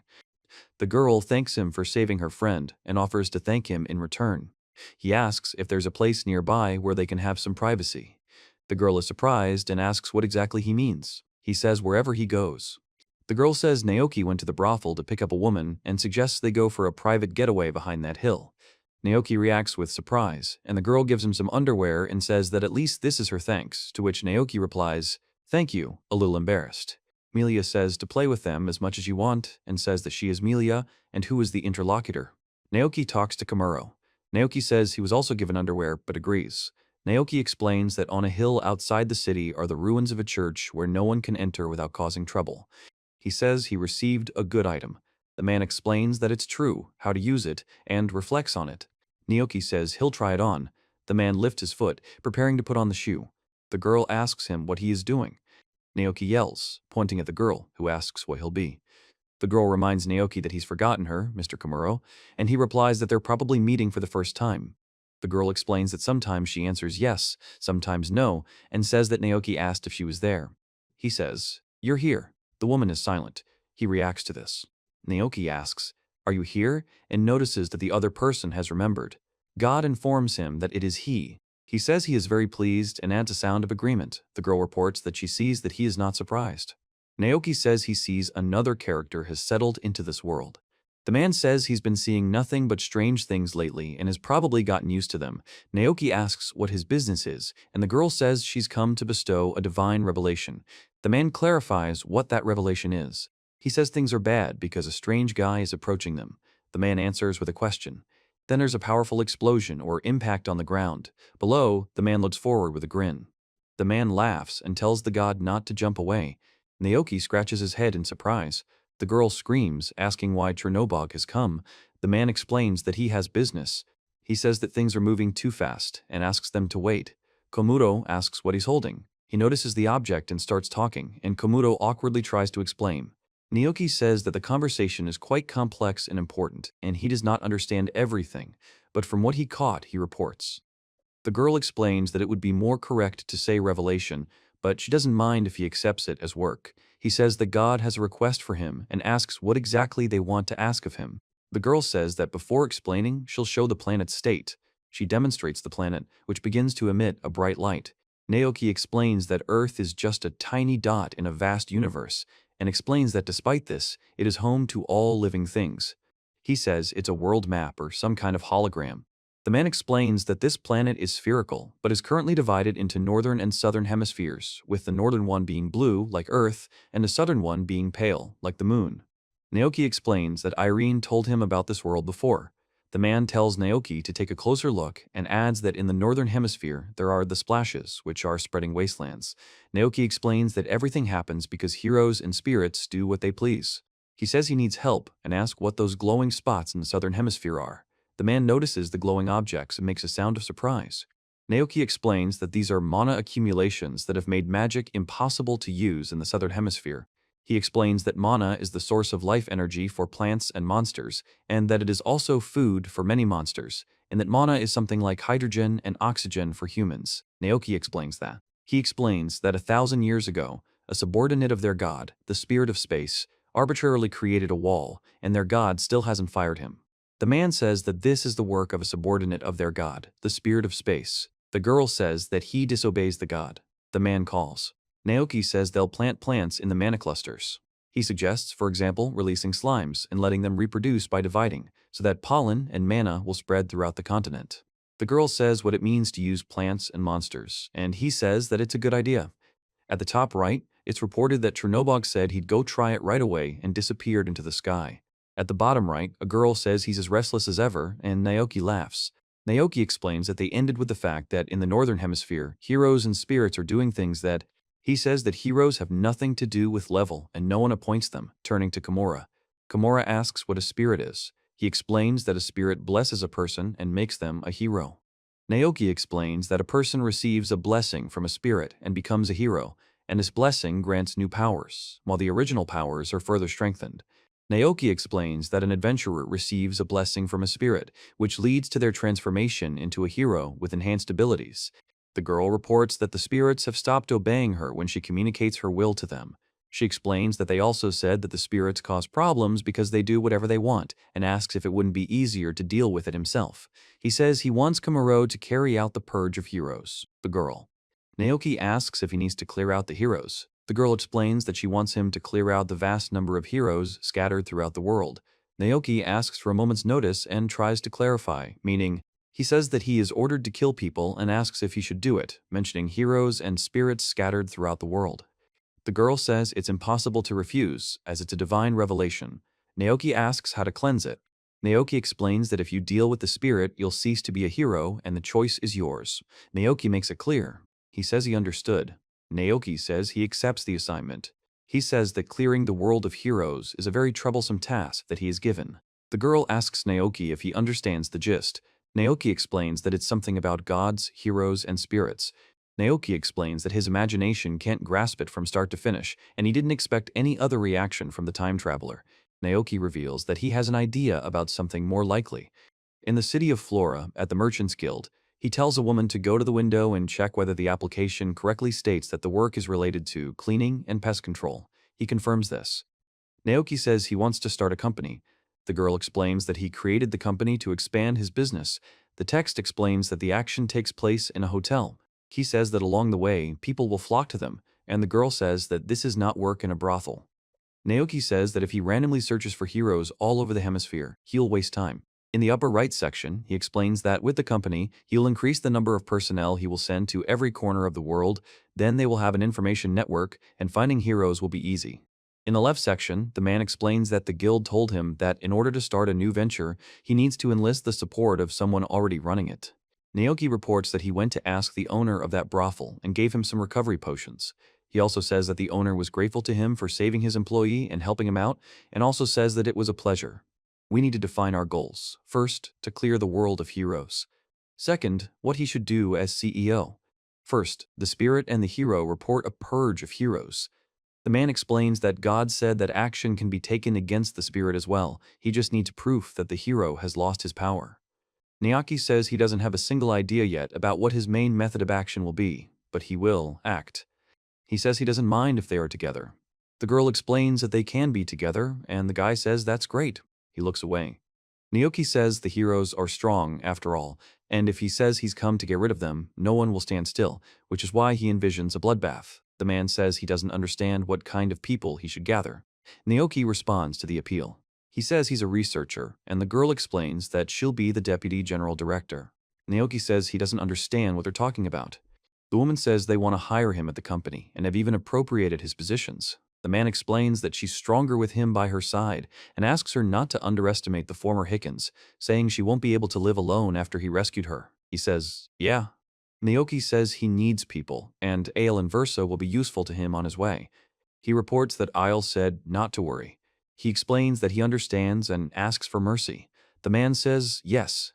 The girl says that each person's salary will be 1 chervinets per month plus a bonus, and Naoki says, ah. The girl explains that expenses are collected in a special manner, and Naoki is surprised. The text block says that various issues had to be resolved. He wasn't particularly knowledgeable about the prices of goods in this world, so he trusted her. 2 days later, he reports that the guild accepted their application as expected and contacted me. He explains that he went to the guild and received a merchant's certificate, and they said he could do business with it anywhere. He explains that the Komuro company has been established, and Naoki says he never thought he'd become CEO, and he's so excited. The man suggests they get to work, and the woman suggests they grab a midday snack at a cafe on the way, to which the man agrees. The woman says the bill will be included in the company's expenses, and she agrees. The man asks if everything will be all right with his company. Naoki says he'll tell her about it eventually and that they'll still have to work on it. The girl asks Naoki who this grandiose task is from, and Naoki replies by asking what he means. The man greets her with the words, welcome. He says they need more workers and that they will be looking for comrades. The girl says that it is clear and names the comrades. The girl informs them that their ship, a gift from the dragon, is currently being repaired at the shipyard and asks about the ship's captain. She says that with a captain, they will be able to sail the seas, and it will be easier. The former guild instructor says he'll be training personnel who will be useful both on land and at sea, and that it's best to do so while he has the strength. Naoki explains that he's decided what kind of personnel he wants and wants skilled subordinates, like a tailor, so that the company's employees can wear the same overalls. The woman says it was delicious and invites him to come again. He says he needs to advertise to get his name out there. Ale and Versa are already looking for someone who can do this, and he's off to the guild to post a recruitment notice and ask if there are any available quests. Naoki announces a recruitment drive for the Komuro company, explaining that they need people with skills in ship handling and tailoring. He says they came to clean up. The girl in armor notices how huge the mansion is. The woman invites them in and greets them. Naoki reports that there is a lot of blood and signs of a struggle in the room, and also warns that it could be dangerous. He shows a dead rat. The woman says that rats in the house are a problem. The girl and he listen. Naoki reports that only people who don't want to be seen live in this area. Versa says they're back. He greets Versa. Naoki asks how another character is doing and says they've managed to work hard and establish themselves. The other character explains that their company's name is now Komuro, a disaster. He reports that there was a stranger on their ship and that guards came. The girl asks if it was a stranger. He explains that the ships that had just arrived were full of cargo and the stranger wanted to steal it. Naoki says he has no cargo. Everything's in the sack. The girl says the thief is a donkey. Another character says a thief broke into their house and they joke. He says that they are going to bed because they have a lot to do tomorrow. The girl says that she will go too. The man says that he will go and have a look just in case, and the girl warns him to be careful and says that she understands. Naoki looks up, noticing a shooting star. The boss announces that the ship's owner has arrived, and he greets them and introduces himself. The man orders them to come in and immediately close the door, shouting at them and demanding that the thief show himself and move. Naoki apologizes for the trouble and asks what's going on. The man says it's a nimble cat beast man. The man points to a young man in rags and asks if he's come from far away. Naoki says he sees him there. The man is surprised and asks if he sees him. He says he wants to run away. The man orders someone to catch him. The man confirms this. Naoki says stop. Naoki announces that he is finished. The man says he's from a cat-loving village on Lake Ader and his name is Seisu. He says Seisu boarded the ship because he wanted to become a fisherman, not to steal money. Seisu explains that he wanted to discuss the possibility of hiring the ship's captain, as fishing in their lake had become impossible. Naoki says it's illegal to board someone else's ship. The man says there was no damage, but it's still illegal entry, and asks Komuro what they'll do. Komuro apologizes and explains that he was afraid he'd be condemned to slavery if caught. He asks if his name is Seisu, and wants to know if he has any boat handling skills, since he wanted to be a fisherman, or at least cooking skills. Seisu confirms that he has such skills. He has been trained in this, but he doesn't have any cooking skills, although he knows how to cook fish. Naoki says he's boarded the ship to steal. The man is surprised and asks if he's going to jail tomorrow. Naoki, surprised and worried, asks if he's really been appointed captain. The man says he came to this city to make money. He says he agrees. The man and he shake hands. A man and a woman shake hands. Naoki responds in kind. The man says it's very nice. The man talks about. He reports that spring has come to this city, and with it, a new season has begun. The man explains that at this time of year, everything comes to life and a new stage of life begins. Naoki reports that he is alone again. They inform Mr. Komuro and Mr. Komuro that there is a woman who wants to work for their company. He says that it is true. He says that, turning around, he saw a horned beast girl with a naive but very sweet face who said that she had come. The guy says it's hot outside and asks if it feels okay to wear a wool coat. Naoki explains that the coat is all wet. Mermock Zefferson says her name is Mermock Zefferson and it's nice to meet you. He says he saw the ad and would like to get a job. Naoki announces that he's available to his interlocutor, then says, "Oi." The man accepts and offers to buy some clothes first, after which he invites him to go. He announces that he is Komuro and welcomes him to the team. Mermock Zefferson thanks him. Mermock explains that she was herding goth ships at home and had no other clothes, and apologizes for almost fainting. He says that now it's clear what happened and advises choosing a good one. Naoki announces that he's arrived. The girl explains that she's currently changing. He announces that he's back. The girl explains that she feels a little awkward because she's not used to walking around like this. Naoki says she has powerful proportions and he's worried about Sessa. He says their comrades were already waiting for them and suggests they go, and Sessa confirms this. A man thanks Mermo for coming to work for him. Mermo says, "You're welcome." Naoki reports that the tavern serves beer and snacks. Naoki says that the market is crowded and noisy. At the table, people drink and laugh, not taking a break from their meal. He says they'll give the floor to the new employees. Murmok Zephyrsson explains that she hails from a village near Lake Ader in the north, from a tribe of black cats, and calls herself a Sesu beastman. The girl reports that in the end, only one person responded. Naoki says that's normal because no one really knows about them. Ale announces that she is now introducing herself and looking for strong men for the journey, and also explains that she has the titles Queen of Blades and Keeper of Dragons. Naoki says that after the Black Dragon's quest, the title changed. The man says that the dragon expressed gratitude to him and asks if he's forgotten. The man asks if he's Blade Demon. Versa reveals that she is a monster researcher and wants to dedicate her life to studying them, and that he saved her, and they have been traveling together ever since. She also says that, in gratitude, the Black Dragon has given her the title of Dragon Guardian. Naoki says it's his turn, then looks at the guild card and says he doesn't care about it and wonders why he has no titles. The woman says she has titles, and he confirms it. The guy asks if titles are really that cool, and he replies that there aren't even 10 titled people in this country. The girl says that being around Naoki makes you feel like an ant, and adds that there's nothing special about them, especially when he's around. The man says it's true. Naoki says it's true. The girl asks him what level he is. He says that he is about 91st. The girl says it's numbered 91. Naoki reports that Sesu and Murmok were stunned when they saw his card, but no one in the noisy tavern paid them any attention, and no one cared. The man says he's going to work as a spy. The girl asks what kind of job this extermination is exactly. He says he immediately realized the man was a serious and responsible person. Naoki reports that there have been a lot of masmaskals and crimsons lately, and explains that it's a grotesque activity that requires dealing with bugs and blood, which the girl might not like. Murmo asks how Naoki is coping. He says that such things are not discussed at the table, but he needs to talk about it. The man says that the blood makes him feel sick. The man says that it is him and that it is bugs and blood. The girl says she loves it and is trembling all over. She tells me she once raised a Boizuna spider whose bite is fatal, and she couldn't imagine such a tiny bug could kill her. The man says he thinks she could handle dissection. The girl says she's taken a liking to beetles ever since. She explains that she's not afraid of blood because she's often assisted in the birth of goth ships and could immediately tell by the blood that labor was about to begin. Naoki says he can handle the job, but at the same time he wonders what kind of psychopath he hired. On the table are 2 glasses of beer, a plate of food, and a platter of shrimp. The sound of laughter accompanies the scene. Naoki says he was just about to explain himself. The man asks Mr. Komura to explain his performance, and Naoki, surprised, replies that it was him. The man places the mug on the table and liquid spills out. The girl says that this is their CEO. He says that he is the CEO of Komuro Company.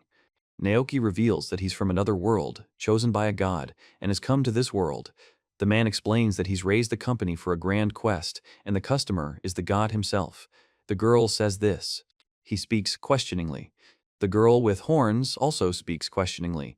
The girl in armor reports that he just said the word god. The girl with horns confirms this. Naoki explains about his conversation with the god by the hill, about the state of the planet, the spirits, and the cleansing of the world of heroes.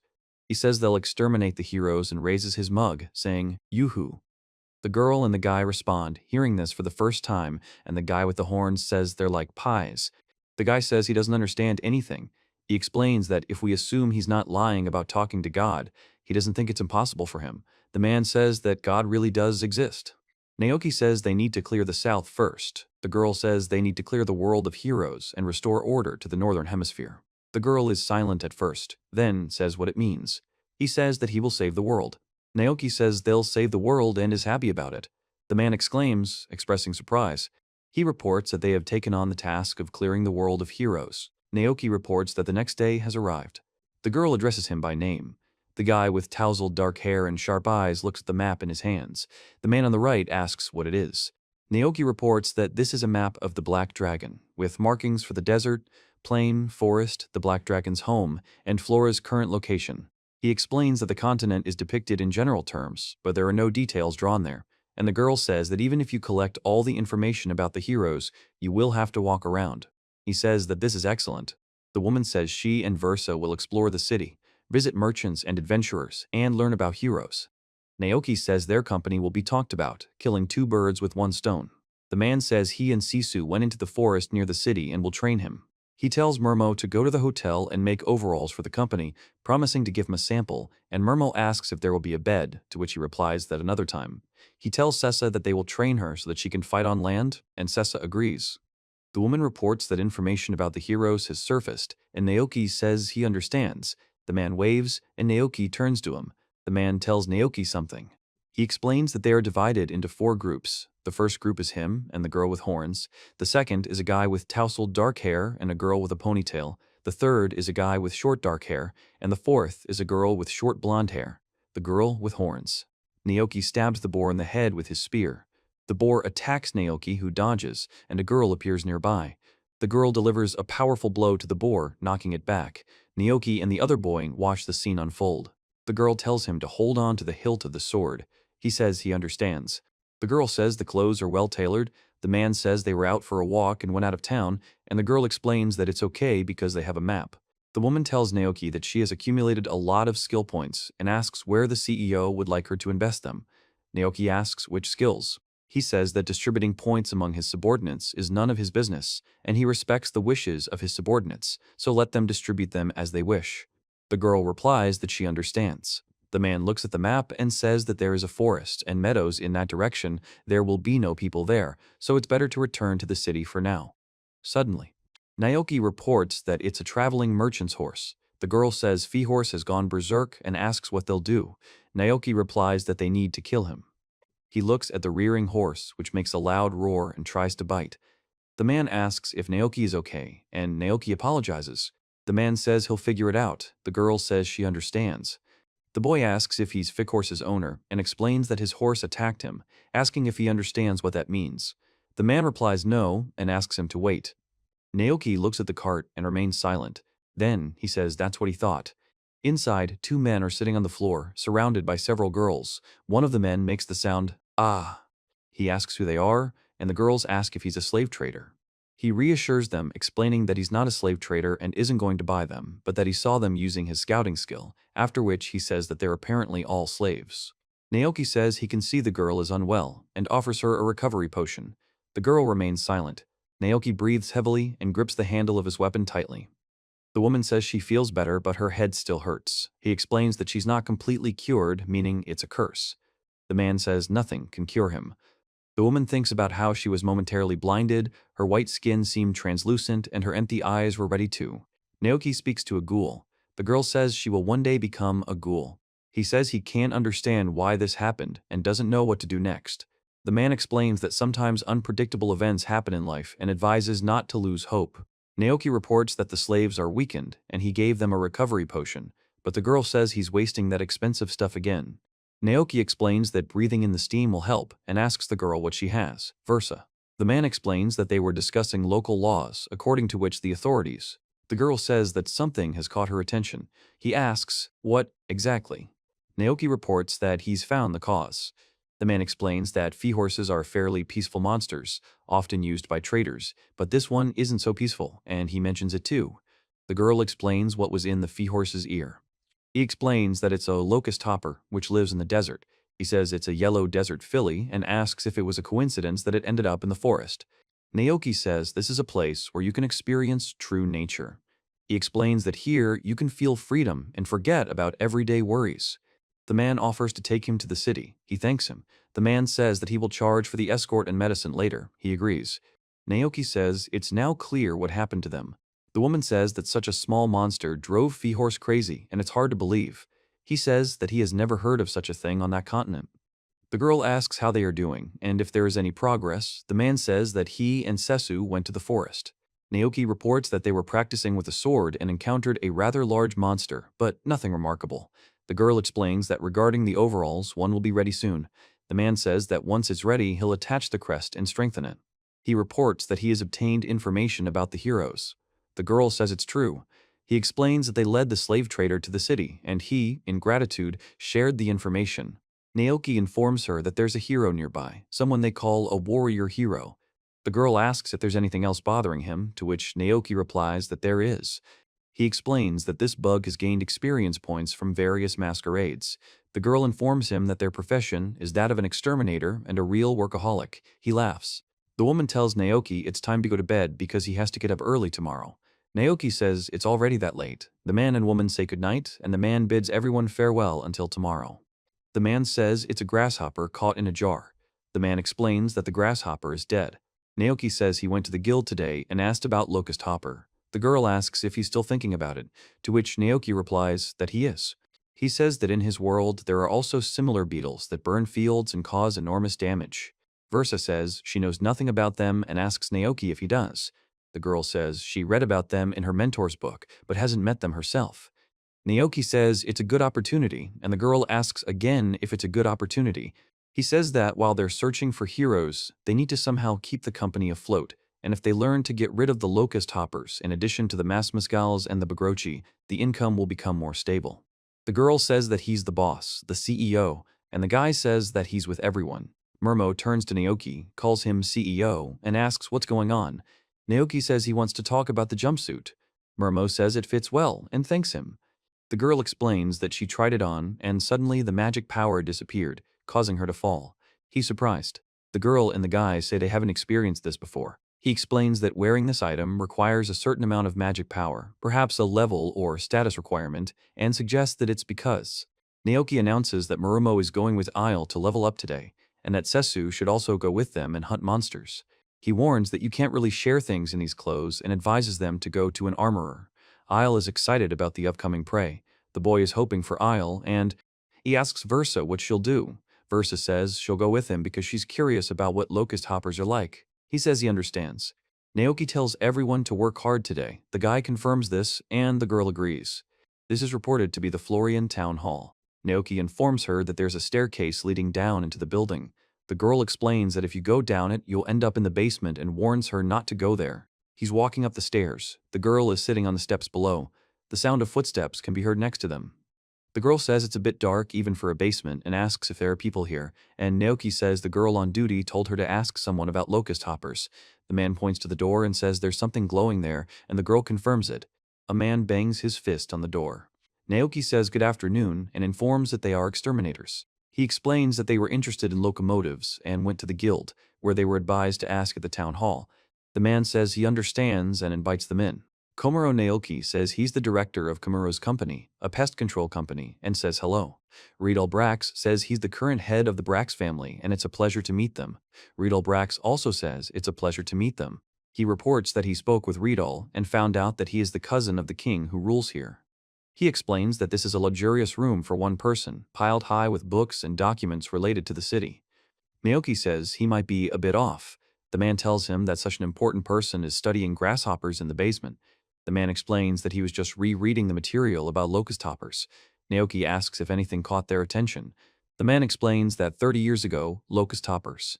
He says that yesterday they had to escort a wagon of slaves to the city, and he explains that he and his comrades were caught by surprise by a flash flood, which caused them to flee. The man is surprised by the flash flood. The text block states that a flash flood is characterized by rapid. The man says that it's impossible to sit idly by. Naoki says that if that's the case, then he reports that the single locust he discovered by chance and records from previous years as well as recent rainfalls have caused him and Riedel a vague alarm. A man approaches Naoki and asks if he knows what a locust plague is. He says yes and confirms it with the word of course. A locust invasion is reported. Enormous damage caused by swarms of locusts that have changed phenotypes has been reported from all corners of the world. The explanation states that due to changes in their habitat, the locusts change color to yellow and black, representing a different phenotype with its own physiology and behavior. It is reported that swarms of locusts are compared to a black cloud, and that the locust plague is such a terrible disaster that in ancient texts it was described as a sign of the end of the world. Naoki says Riedel. The old man replies, He says that if this is really true, then there will be the same disaster as 30 years ago. The man says it's just a hypothesis, and he's not sure how much trust can be placed in 30-year-old data. Naoki says that then they will first look for the cause. He says he's interested in the mechanism behind locust swarms and needs to urgently find a way to exterminate them. The woman says she hasn't heard of a cure for locust hoppers. Naoki asks about flowers and clarifies whether they're the ones that grow here. The girl confirms. Naoki explains that in his world, pests were exterminated using certain flowers, among other things, and recalls using pyrethrum against small insects like caterpillars and cockroaches. He says he's interested in the place where they met the slave trader and suggests they go there first. The girl says she understands and suggests they find out more. The man asks if he's going to investigate, and he replies that it would be useful for his business. The man praises the application, but warns her. The girl says that's usually where it is. Naoki says that they'll sort it out then. He says he wants to go quickly and meet someone at the entrance to the city and says goodbye to her doll. The girl says she understood that the meeting would be at the entrance. The man looks away silently. Naoki explains that this is how the search for heroes is progressing and all the red tape that goes along with it. The girl asks if he called her just for this. Naoki says he thought he should report something. The girl laughs and says he realized that in his world he was a conscientious worker, all the stories. The girl says that his caring nature will attract many people from his world. He replies that it's nothing, he's talking to himself. He then asks what exactly. Naoki says he doesn't mind since God's quest is open-ended, but he wants everything resolved before the ecology of the northern hemisphere is ruined. Naoki says he understands. The woman says versa. He asks if she finished everything quickly. The woman replies yes and suggests they go. Naoki reports that they encountered a slave trader here yesterday and, just in case, they'll look into the desert to see what's there. The girl says it's far away. He tells Versa to wait a bit, he'll enchant the shoe. Versa asks what it is. He explains it's a magical seal that will create wind in the heels. Versa says ouch when she loses her balance. He tells her to lean forward and says Versa will master it soon. Naoki says he hasn't run before and considers this a great opportunity to test his strength. He tells her that the girl once collapsed in the desert near Marceros. The girl says she doesn't remember anything like that and asks if he'll run too, to which Naoki answers affirmatively. The girl then agrees to go with him. The girl screams, and he says it's time to act. The two flee from the explosion. Naoki reveals it was a trap, and they are now in danger. The guy says it's not bad. The girl says it's fast. Naoki says he's not running at full speed yet. The man says that at this speed, Naoki can keep up with him and asks how strong his legs are. The man expresses surprise. The girl tells him to look there, along that road, where the desert is visible beyond the meadows. He replies that everything seems fine. His search skill isn't finding the clouds of locust hoppers either, but he's more concerned about the forest. The girl says they've already arrived while they were talking. Naoki says the wind is blowing from the mountain. The girl says that's good because it makes the air fresh. He asks what the slaver said. The girl explains that he said something flew out of the bushes to the side, and Feehorse went berserk, then adds that it was probably the locust hoppers. The guy asks if it's a locust hopper and says that's where it is. The girl shouts that she caught it and says it's fun chasing bugs. Naoki smiles. He says that he has locusts jumping around and there are a lot of them here, and the girl says that she has some too. He examines the locust sitting on his hand. Naoki says he's very calm. There's no aggression, and he hasn't changed yet. The girl says there shouldn't be so many of them and explains that locust hoppers are very ungregarious creatures that live in a desert after all. The man says, but, he says, the weather, versa, means it's a harbinger of a locust invasion. First, Naoki reports that they've set up camp and begun their investigation. He asked Versa to stay behind and look for flowers for their medicine, while he himself went straight to town to report everything. Then, Naoki explains that the locust hoppers have undergone changes. The town hall is shown at the bottom right. He reports that his researcher is frantically searching for countermeasures. It's too early to say anything for sure, but there's a chance. The man asks his brother if he really trusts him and whether he could be a charlatan, then says in surprise, "Ah." A tall, dark elf with pointy ears says he may be trying to gain their trust and offers to help. The man explains that, judging by everything, he seemed suspicious that an unknown person had appeared in the city at such an opportune time. Riedel, standing next to the man, explains that it is his younger brother. The man explains that he showed a locust hopper made from a Feehorse's ear and said their company wants to do pest control. Naoki says they're helping Paridal because it benefits them too. The man explains that Naoki isn't an enemy, but an adventurer sent by the government. He apologizes for what must have been an unpleasant sight, and the girl replies that it's nothing to worry about. He explains that he was afraid that she, working for the good of the city alone in a large room, would sooner or later collapse from wear and tear, and now he's glad there's someone to take care of her. The man laughs, and the old man calls everyone to listen, announces that they are setting up a headquarters to combat the abnormal generation of locust hoppers, and orders them to follow him. Naoki says this is his city and he won't lose. He reports that the guild, adventurers, and the administration will now cooperate to prepare for the invasion of the desert demons. The tension quickly subsided, and the workers quickly got down to work. Naoki says that people trust Riedel and he would like to be a boss like him.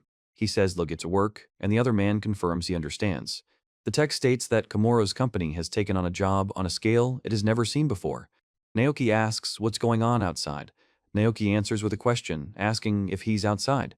Naoki says, the sounds of rumbling and clapping thunder can be heard in the distance. Naoki says it is. He says that he will go and see what is going on there, and the old man warns that it is dangerous. Naoki says, well, well. Naoki walks to the door and opens it. Naoki slams a glass on the table. The armored man clutches the bottle on the table, and around him, other men pull up chairs and prepare to fight. A man explains how they can make money by getting together and getting rid of the Hotspur locusts. Another man says they crossed the sea specifically to make money. He stands to the side and watches the proceedings. Naoki says that it is dangerous to go there now and you can die. The innkeeper asks what all the fuss is about. Naoki says that it has to do with adventurers who came to work. He reports that a government official ordered them to unite and destroy the Hotspur locusts, and a man explains that they started destroying everything out of anger. The man reports that there's a storm at sea and leaving by ship won't be possible, so they'll have to head beyond the eastern mountains. He adds that passing the checkpoints there for adventurers will be difficult, and he couldn't even think about it without booze. Naoki warns against going there, turning to Rydol. A chair falls on the top right. He says it hurts. The man addresses him as Ridol-san. Naoki asks Rito-san if he's okay, then Rito-san confirms it and asks Naoki to better explain who these people are. Naoki explains that they're supposedly adventurers, and Rito-san says clearly. They say the information reached them quickly, and it's no surprise, since their lives depend on it. He asks Bursu what happened.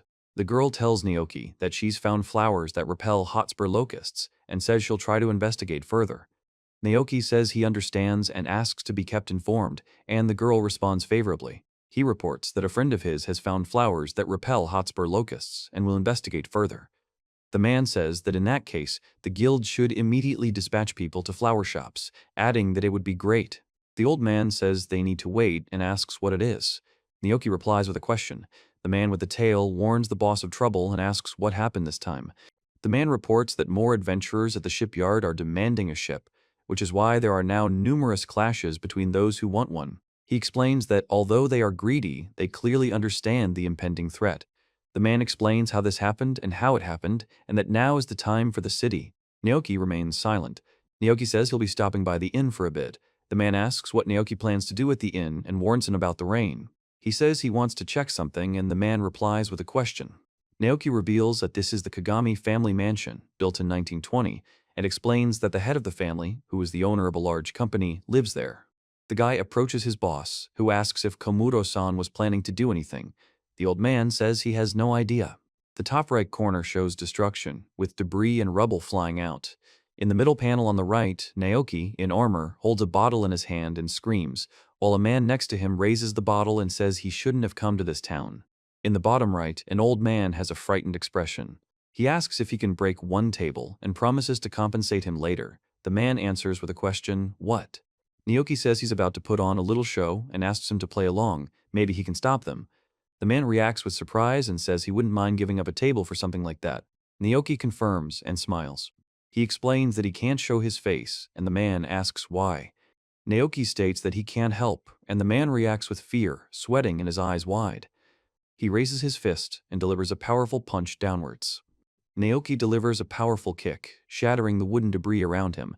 It creates a powerful explosion that destroys the building and leaves a deep crater on the ground.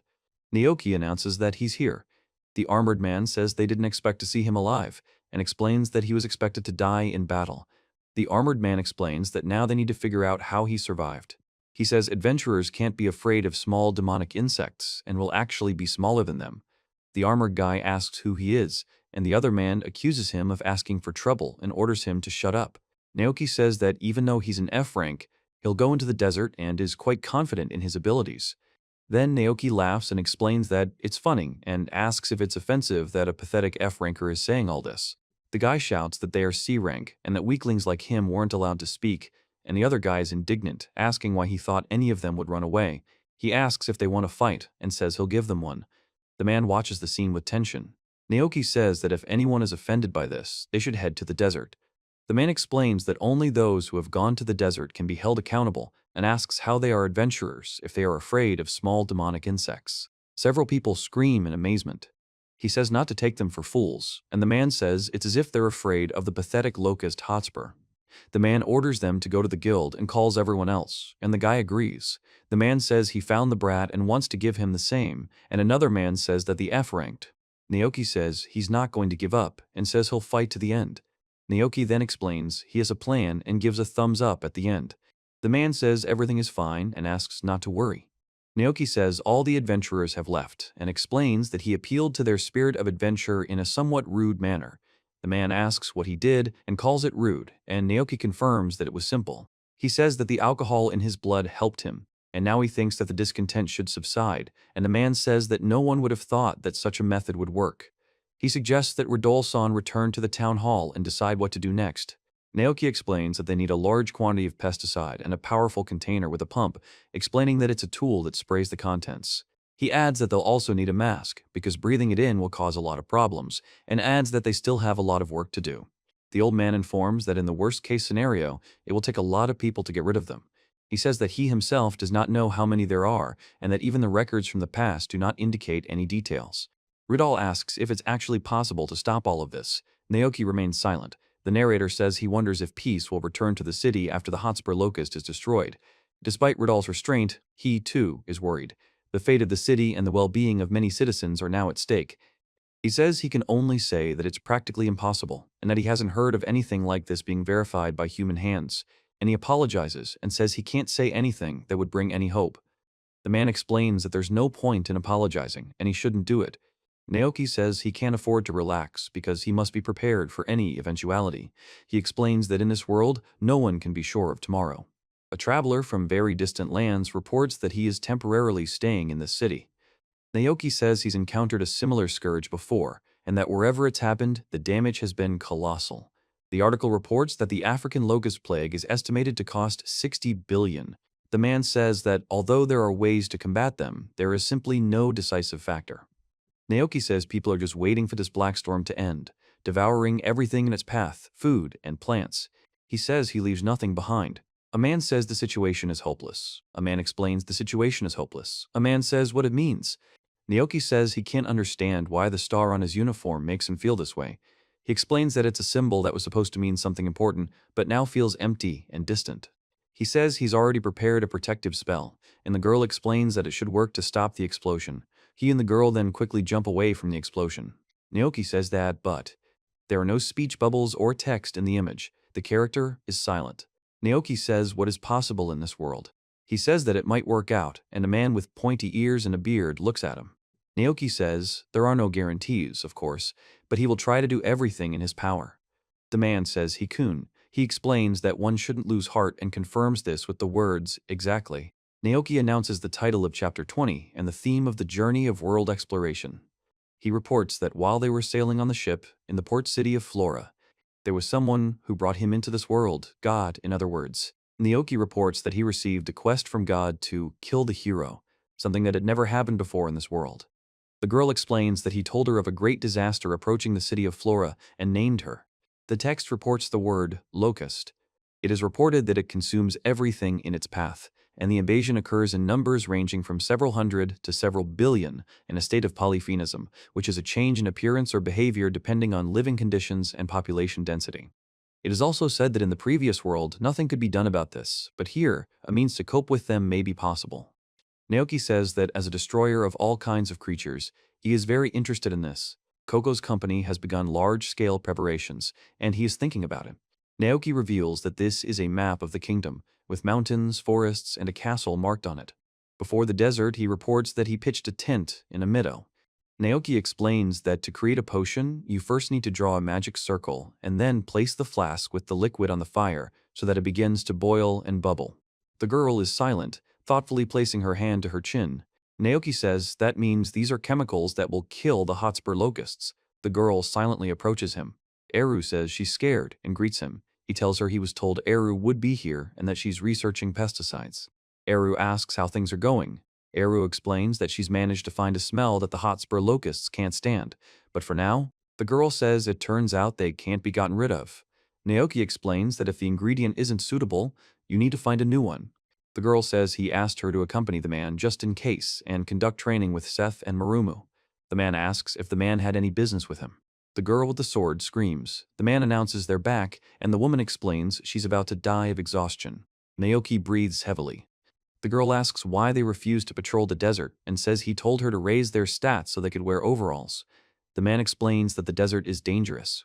Naoki reports that there's a poisonous scorpion here, and for dessert, a salamander. The girl explains that's how it works, monsters, and talks about it. The girl says they're lucky and she'd like to see it. The man and boy report they almost died. Naoki says that if they're members of the firm, they'll work hard and explains that they should turn to the right when catching their breath. A guy yells that Naoki is the devil, and a girl calls him a demon. Another guy says it's good that he's a monster researcher. The guy asks if he's in town. The girl says he knows him and is sure he's okay. The girl orders the two guys to run. Naoki says the wind is getting stronger. The man says the clouds look weird, but he says they're right over the city. The man says there might be rain. The city of Fukuchi is shown in the background with the clock building, the back part. The bottom left indicates that this is the basement, Ridal's room. Naoki says the city has many buildings built at different times and explains that studying them will help understand the city's history. Another man explains that this requires a close examination of the architecture and materials. The man reports that this is a shipyard, a flower shop, and a church. Naoki reports that they even enlisted the help of adventurers. The old man explains that the guild and the entire city took this as the first step in confronting the locusts. He says that everyone was drawn to the phrase about wanting to exterminate the Hotspur locusts, to which the old man replies that this is exactly what happened. Naoki announces that heavy rain will cause flooding, and explains that this time the locust plague is different from the previous one due to polyphenism, and also talks about an invasion of the city. He says that there is magic in this world, and if we generalize, the guy says that it would be possible to gather skilled magicians and use fire magic, perhaps setting fire to oil would work, but apparently this method is not suitable. Naoki says many people understand this is unavoidable this time around, and he'd like to think of an easy way anyone could use. He explains that when he encountered locusts before, he was told there were hundreds to billions of them. He says that monsters will come to the city from the desert. The man says that there are 1 billion monsters. Naoki reports that, beyond the damage from the raid, there is something else that needs to be addressed first. The man explains that they need to decide who will hold them back in the desert. The flowers that Bursa found look very similar to the cosmos. The man reports that a pesticide is being created right now in the next room, as one of his employees has found a flower that repels Hotspur locusts and is currently digesting the flowers into a liquid. Naoki says the product is still ineffective at killing them. He says he feels uneasy, and it's like starting a job without the necessary tools. The man explains that if they walk around with gloomy faces, it will affect their subordinates as well, and asks them not to make that face, as it's better than nothing at all. Naoki tells Ridal that he is right, and asks how many people they need for the desert expedition. He says he's thinking of making a sprayer that will help spread pesticides, and the man asks if that's what he was talking about earlier. Naoki explains that they need detectives, those who will defeat Saran's Hotspur, as well as those who will defeat the monsters in the desert, and a healer in groups of 4. He says at least 40 people are needed. A young man with tousled dark hair clenches his fist and says he's a carpenter from Virchi and heard they have some work. He also asks if there's a man named Komuro-san here. The man reports that they were waiting. The old man reports that he's made a sprayer using metals and monster materials he's accumulated over time. Naoki says it's excellent. The man stands nearby, silent. He says the carpenters have the skills to craft and offers to make 10 of these pieces since he has the materials. The man says he's never seen anything like this before, but it's not that difficult to assemble and asks if this should be considered a request to the shipyard. Ridal says he'd like to offer the shipyard carpenters additional pay and understands Naoki has prepared. Naoki says the shipyard's craftsmen are skilled enough and that's exactly the kind of helper needed right now. Ridal asks if it's Naoki, the man in blue, and thanks him for his help, explaining that thanks to. He says, let's get this over with quickly. The guy says it's an interesting gadget that can be used against certain monsters. The man says he doesn't care about the price, so that's good. The girl says to get everything ready for the bonus, and the man says okay. Naoki announces that he can't wait any longer and is going to take action. The girl says they need to go to the city to find information. He explains he has a map that will help them find their way. The boy says he's willing to follow them and support them along the way. Naoki announces that he will go ahead and the others should follow. The girl with long hair explains that she is ready to fight and protect everyone. The man in the cloak explains that they have a plan and must work together. The girl in shorts says she does not intend to fall behind and the man says they can come in. The girl says she was told they had business with me and says hello. Naoki says he can't draw well, but he wants to try. He says that if he can't win, he will die. Naoki remains silent, making a soft sound, and suddenly turns around sharply. A rumble is heard outside. The old man is silent, and he says that it has become somehow noisy from above. Naoki says he wants to know what's there. A man with a beard and pointy ears tells him what's there. Naoki looks up intently. 3 exclamation marks are depicted at the top, expressing surprise or alarm. He says that it is. The man asks if it's true that the adventurers have decided to get rid of the Hosper swarm and what the government is doing. Naoki asks for calm and says that the matter is currently being addressed. The man says that once the storm starts, they won't be able to escape, and when the monsters come, they will all be killed, and the girl says that everyone will be killed. Naoki and a man look up at the sky, where clouds are gathering. Naoki and a man walk down the street among a crowd of people. Naoki and a man look up. Suzuku reports that heavy rain is coming soon, and that he might reach the desert in a few days. He urges Suzuku to hurry, and he agrees. The man says that if he doesn't make it home, he'll be killed. The man explains that if he makes it home, he'll be able to save everyone. Naoki says he can't afford to lose, because then it will all be over. He says thank you very much. The girl says that she brought the flowers that were ordered. Naoki asks if she has any more flowers he needs. She apologizes and explains that the store doesn't keep many flowers that aren't popular. He says he'll go pick flowers because it's dangerous at night and he'll be able to finish faster. The man asks him to wait and suggests he take a little rest, as he's been working non-stop for several days now. He assures him not to worry, he's confident in his endurance. The man says that he asked Ridol-san to pay the florist and ran to the place where the flowers were growing that he had been told about. Naoki says the flower is a symbol of life, always striving for the light despite all difficulties. He explains that, like the flower, a person must maintain hope and strength to overcome trials. He says that he found a flower and is going to give it to someone. Naoki says he can't understand why this happened and says it was unexpected. He reports that the reception is closed for today. Naoki announces that he is back, walks down the stairs, takes off his glove, and looks forward. He reports that this is Ridol's room. Naoki says it's the next room. The woman explains that since it's a government institution, they should have working hours, and he says that's understandable. Komura shouts with joy that he's back, and he says hello.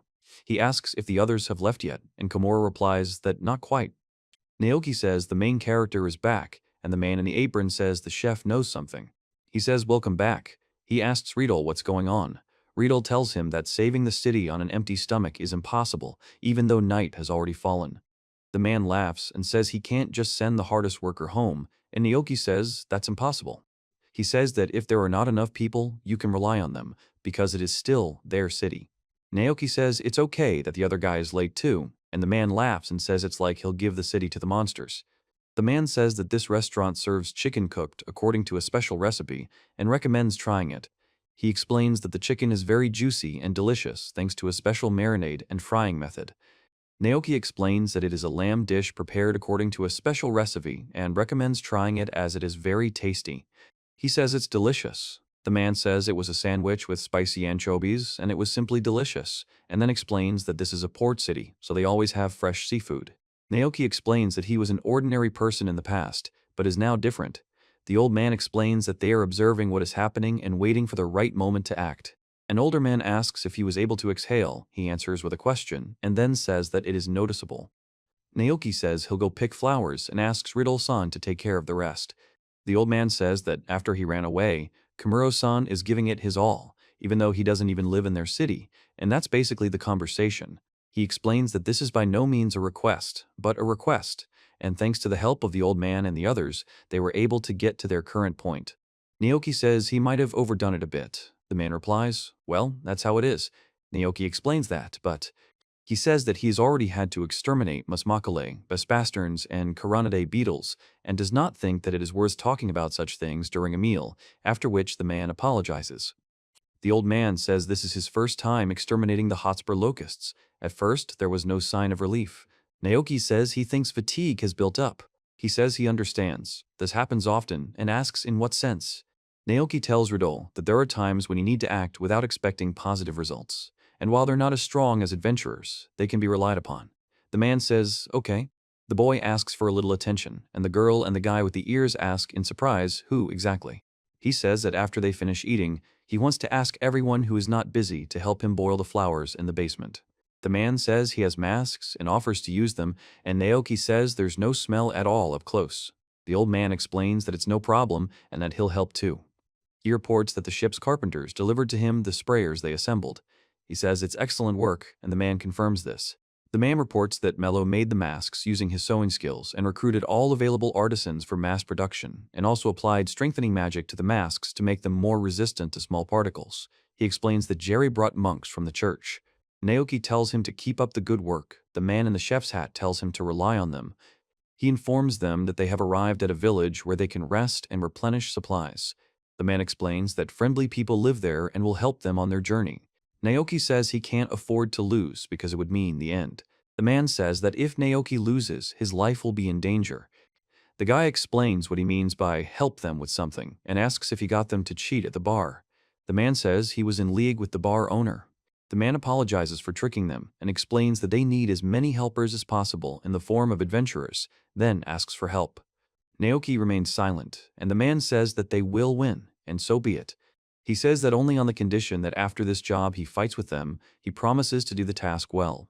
A man says they're going to wipe out these Hotspur locusts, and another man asks, "Isn't that right, people?" Naoki says yes indeed.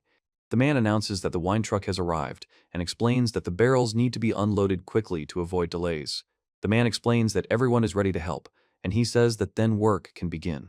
The bearded man explains that something is being cast in the barrels, and asks not to drop them. The guy in the cap says, "Now of course." The bearded man smiles. Naoki looks ahead with a slight smile. He announces that he has arrived. A man on a horse explains that the cargo has been delivered. A group of people walks down the street, accompanied by two animals. Naoki announces that he can't go to school because he has a stomachache. He says good morning to Versa and asks what it is. Versa tells him what happened. The man pronounces Versa's name in surprise. Versa announces she's found an herb that will destroy the Hotspur locusts, calling it a mana-absorbing herb. Naoki says it's excellent work by Versa. He announces that his employee seems to have found a suitable pesticide, and he will go to the camp before everyone else. The man replies that he understands, wishes them luck, and then says that they will squeeze out too. Naoki explains that this core is a source of power that could destroy the city if left unchecked. He looks up, noticing the rain. A man with a beard and pointy ears stands nearby and also looks up. Naoki looks up at the bright light. He leaves the city, on the side of the forest, moving along the northern road, reports that there is a camp on the plain. Versa calls Naoki here, and Naoki says he rushed over as soon as he heard the drug was ready.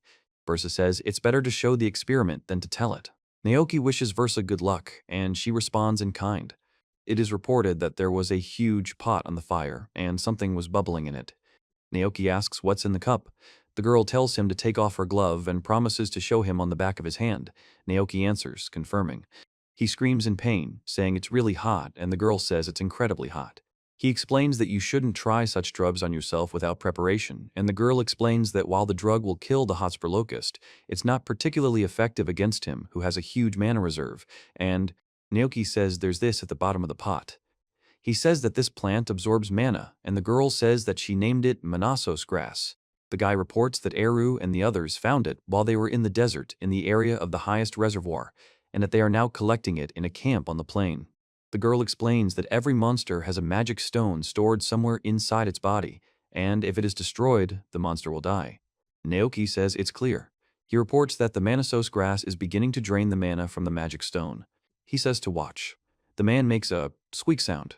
Naoki reports that he felt like something broke when Versa dropped the medicine, and red smoke began pouring out of the Hotspur locust's mouth. Naoki says he died. He explains that even one drop is too much for such a small monster.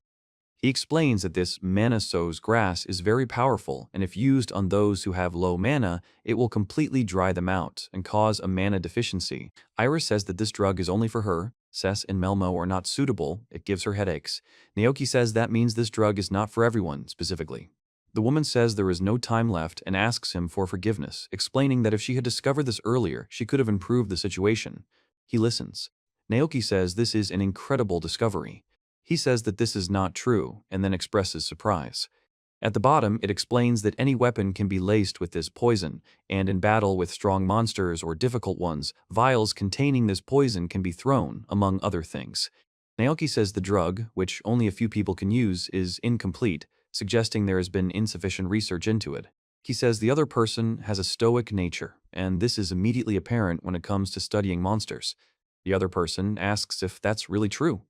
Naoki says he realized something else, and the other guy asks what it is this time. The girl says that this is a watering can. Naoki says she has a watering can and a camouflage net in her bag and comments on how cute it is. The girl says she has figured out the reason for the hotspur locust outbreak. He says she has figured out why there are so many of them. Naoki says it's an experiment. The girl says a magic circle like this will do. Naoki explains that inside the magic circle that prevents the hotspur locusts from flying away, a familiar-looking herb was placed. Naoki explains that in Western dramas there's often grass lying around here and there. He explains that it is a so-called air plant, which is very common in the desert, and during the rain the hotspur locust hides in it. Versa used a watering can to simulate rain. At the top right, a stream of water from the can is depicted falling on a grasshopper, which reacts to it. The girl says that there are still sounds somewhere in the chapter. Naoki looks at her silently. He says they settled right next to the carpenter. Naoki says that's exactly it. The girl explains that she's thinking about how they feel when they're trapped in a tight space. He says that when they come somewhere to eat, they want to do it in silence, but if there are many visitors, it gets annoying. He also reports that it's the same for them, and in such a situation, their reproduction and egg-laying will be chaotic. Naoki explains that the hotspur locusts cannot overcome the mana-sucking grass, but it was washed away by a major flood. It is said that the deterrent to locusts has disappeared and, moving south across the desert, they will reach the city. Naoki says he's not a scientist and is helpless when it comes to research, but he thinks he's grasped the general idea. He asks if he can explain it to Ridol-san and the others later. The girl replies that she doesn't want to. He says he can't understand why the girl is acting this way and says he doesn't know what to do about it. The girl remains silent. Naoki says he'll be worried and asks for an explanation, to which he responds that he's a different matter. Naoki then says he should write it down in a book or something, and once he's finished, he'll give it to Ridol-san. He then calls himself a damn recluse and agrees. The girl reports that he has arrived. He says that they did a great job. Naoki says he was treated to them yesterday, and he took some for everyone. The girl says it's very tasty. The girl asks what's wrong with the city and whether locusts will attack. The guy says that since everyone's here, he'll tell them. The girl says she's worried about it too, and the guy next to her calls another guy the boss. Naoki reports that locusts will definitely arrive in the next couple of days. At the very beginning, when they arrived in the city, this was already known, and he reports that the next rain will be the trigger. At least, that's what Versa said. Naoki explains that once the north-moving rain clouds reach the desert, their time will come. First, it's reported that, according to preliminary estimates, between 100 and 100 billion monsters will attack the city. Then the man says they will stop these monsters. Naoki tells Ridol-san that, like the other adventurers on the carriages, they are heading towards them, and once they are here, they will start. At night, he reports that one of the carts arrived at the camp on the plain. It is reported that without any time for rest, they began to set up tents. The woman says that there will be a strong wind, so the stroller needs to be well secured, to which Naoki replies that it is good. The next morning, a heavy rain began in the desert, which they had been waiting for.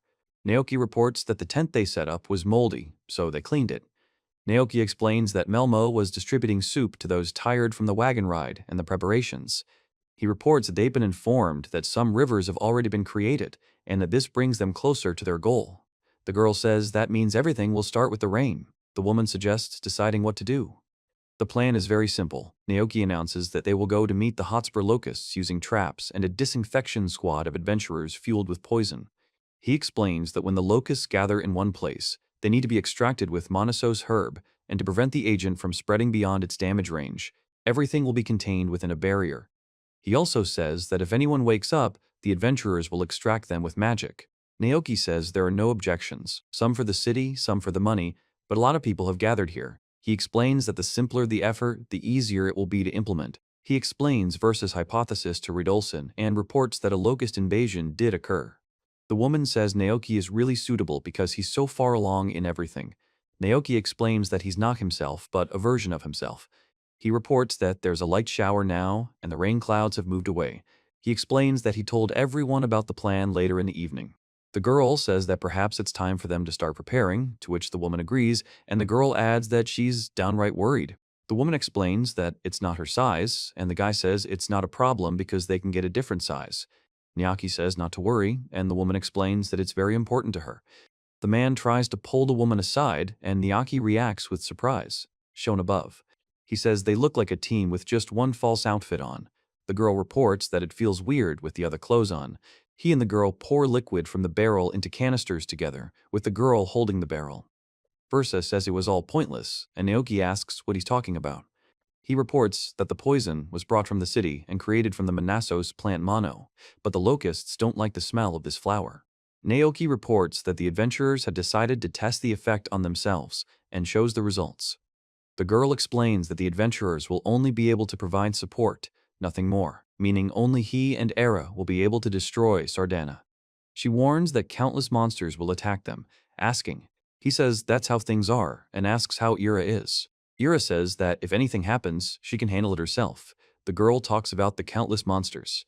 Ira explains that, on the contrary, she'd rather they arrived, which is to be expected from someone obsessed with battles.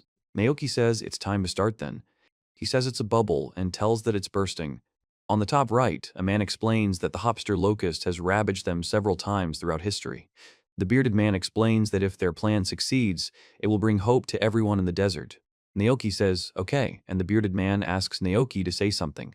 On the bottom right, he thanks the ladies and gentlemen for everything they have done so far, warns that the desert is vast and that many dangers may lurk in it, advises that when they see red smoke, which is called Manassos grass, they should run away and not overdo it, returning to the camp for rest if they feel that. The next day, light begins to break through the clouds as the adventurers take up their positions. Naoki reports that he ran through the desert, spreading Manassos grass, and then joined everyone else. Then Naoki notes that 5 minutes passed, then 10 minutes, after which there was silence. He says he'll go see where they are and asks where they are. The man asks to wait. A beeping sound signals detection skills, followed by a series of bzzz sounds. Naoki says it started. He says that this is not the end and explains that he is not going to give up. Naoki reports that it's not just a swarm, but a massive swarm of insects moving toward them. The man explains that if they don't stop it now, all will be lost. Naoki explains that they have no choice but to fight. He looks up at a huge insect approaching and then sees many similar insects flying towards him. Naoki explains that there are many species in the insect world, each with its own characteristics and habits. He explains that some insects can fly long distances, while others move on land or water. He says it was light just now. He reports that the sky turned black. Naoki says it's okay to poke around, but then he doesn't know what to do. He says he doesn't understand what's happening or what to do. The girl says they're coming this way, and the man says they're coming from the south of the desert. The man explains that they're not really insects, but rather a large black wave. Naoki says, noticing the appearance of 2 black swirls. The girl reports that the nightmare has split. Naoki explains that the smoke-type filler is igniting and prepares for action, leaning on the ground and looking at the magic circle. He reports that it was an attack capable of destroying an entire city. The man explains that the black mass is a clot of energy moving toward them. He says that they need to retreat immediately, otherwise they will die. Naoki concentrates on the magic circle, causing a powerful vortex of energy that strikes the opponent in insect form, causing them to be surprised and alarmed. The old man says that their numbers are not decreasing, and if something like this comes near, the city will be finished, and he reports this. Naoki steps on the ground with his foot. He asks Riddle-san to step aside, addressing him with a request. Naoki tells Bertha that once she gets out, she should team up with the adventurers and start spreading pesticide to at least slightly reduce their numbers. The girl says she's counting on him. Gunshots can be heard to the left. Naoki says they're more likely to rely on the remedy the girl prepared. He says they're flying here too and getting ready. The man replies, "Great," and shouts, "Get it." The man fires the flamethrower. Naoki delivers a powerful punch that causes a shockwave that hits the enemy. He says not to try to kill them all at once, and that if some of them fly past, they can handle it themselves. The man replies that he understands. He says, and indeed, the man in the mask exclaims, "Wow," and the other man asks, "What?" Naoki reports that it's not just a crab, but a giant crab, and explains that it's very strong and dangerous. The man warns them to be careful and prepare for a fight. Naoki explains that the crab has powerful claws capable of causing serious damage. The man says that. He reports that they've figured out the pesticide and asks everyone to deal with the monsters, warning them to be careful of the red smoke from the magic absorber.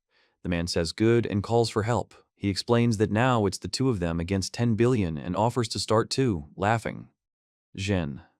The scene depicts an explosion and dynamic sound effects, conveying the power and intensity of the action. There is no text or character speech.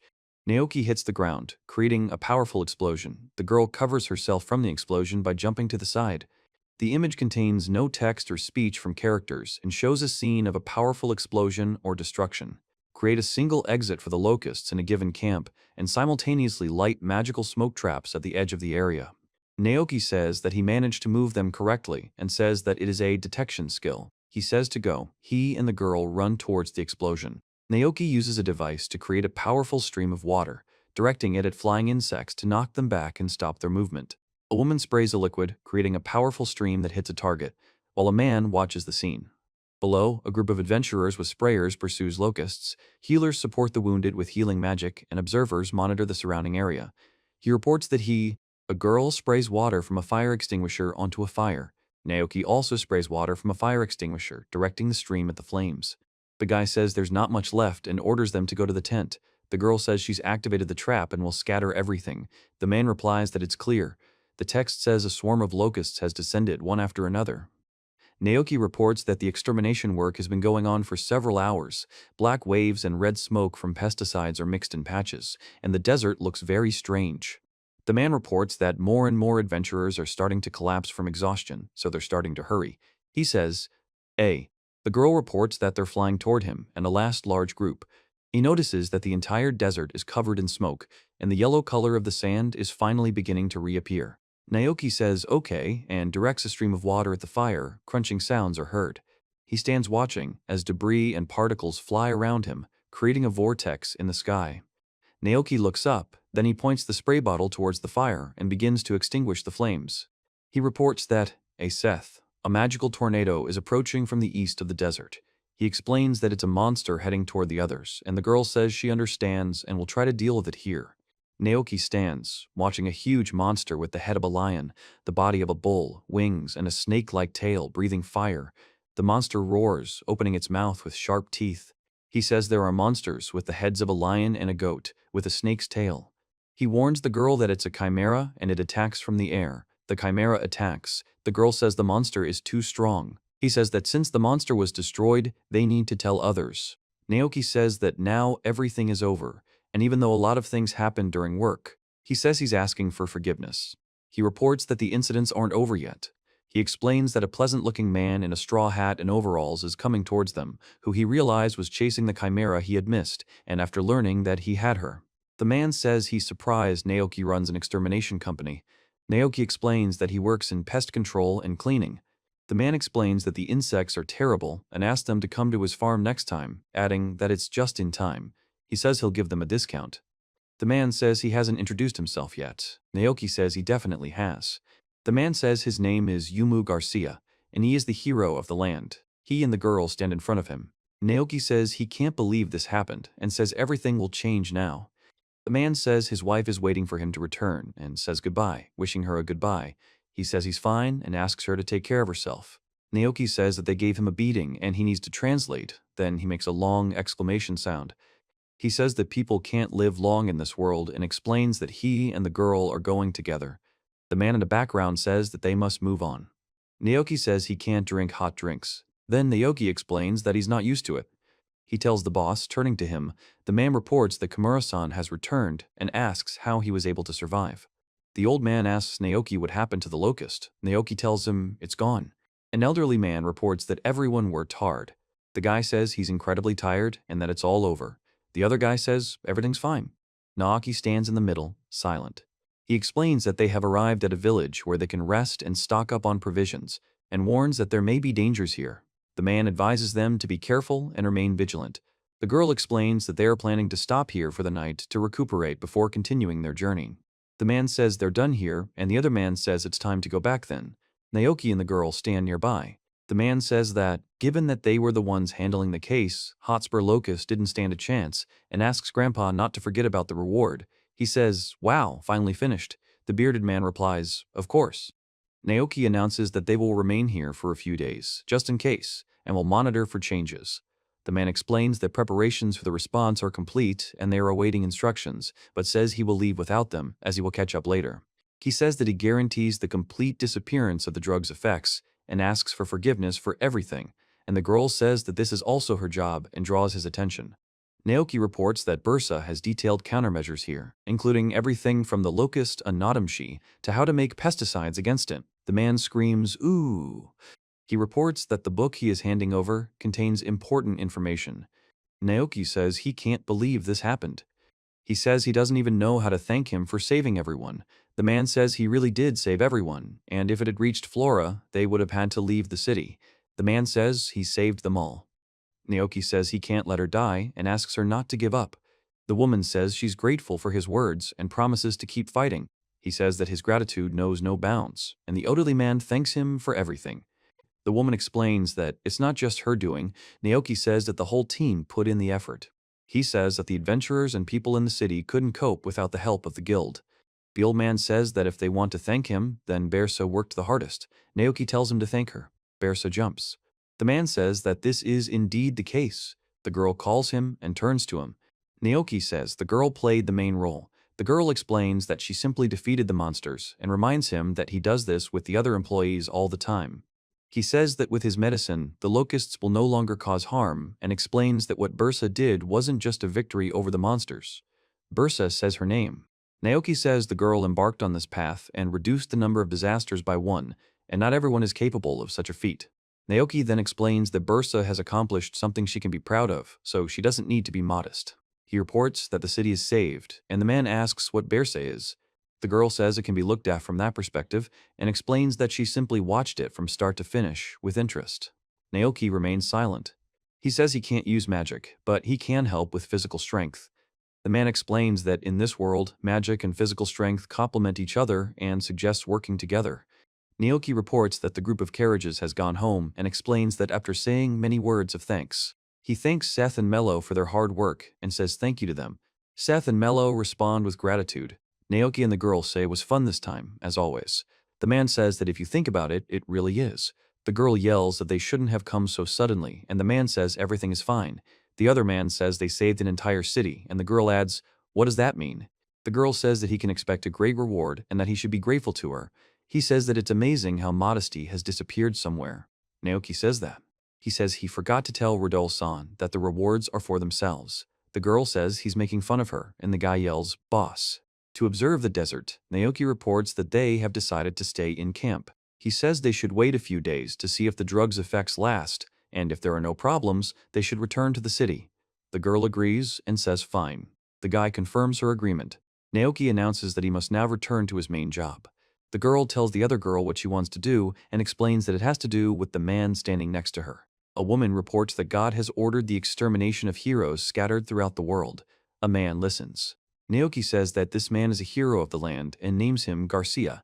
He says that he gave the impression of being a very good person. Naoki says bye. Naoki says they'll take care of the formalities for now. The other man says hey and a.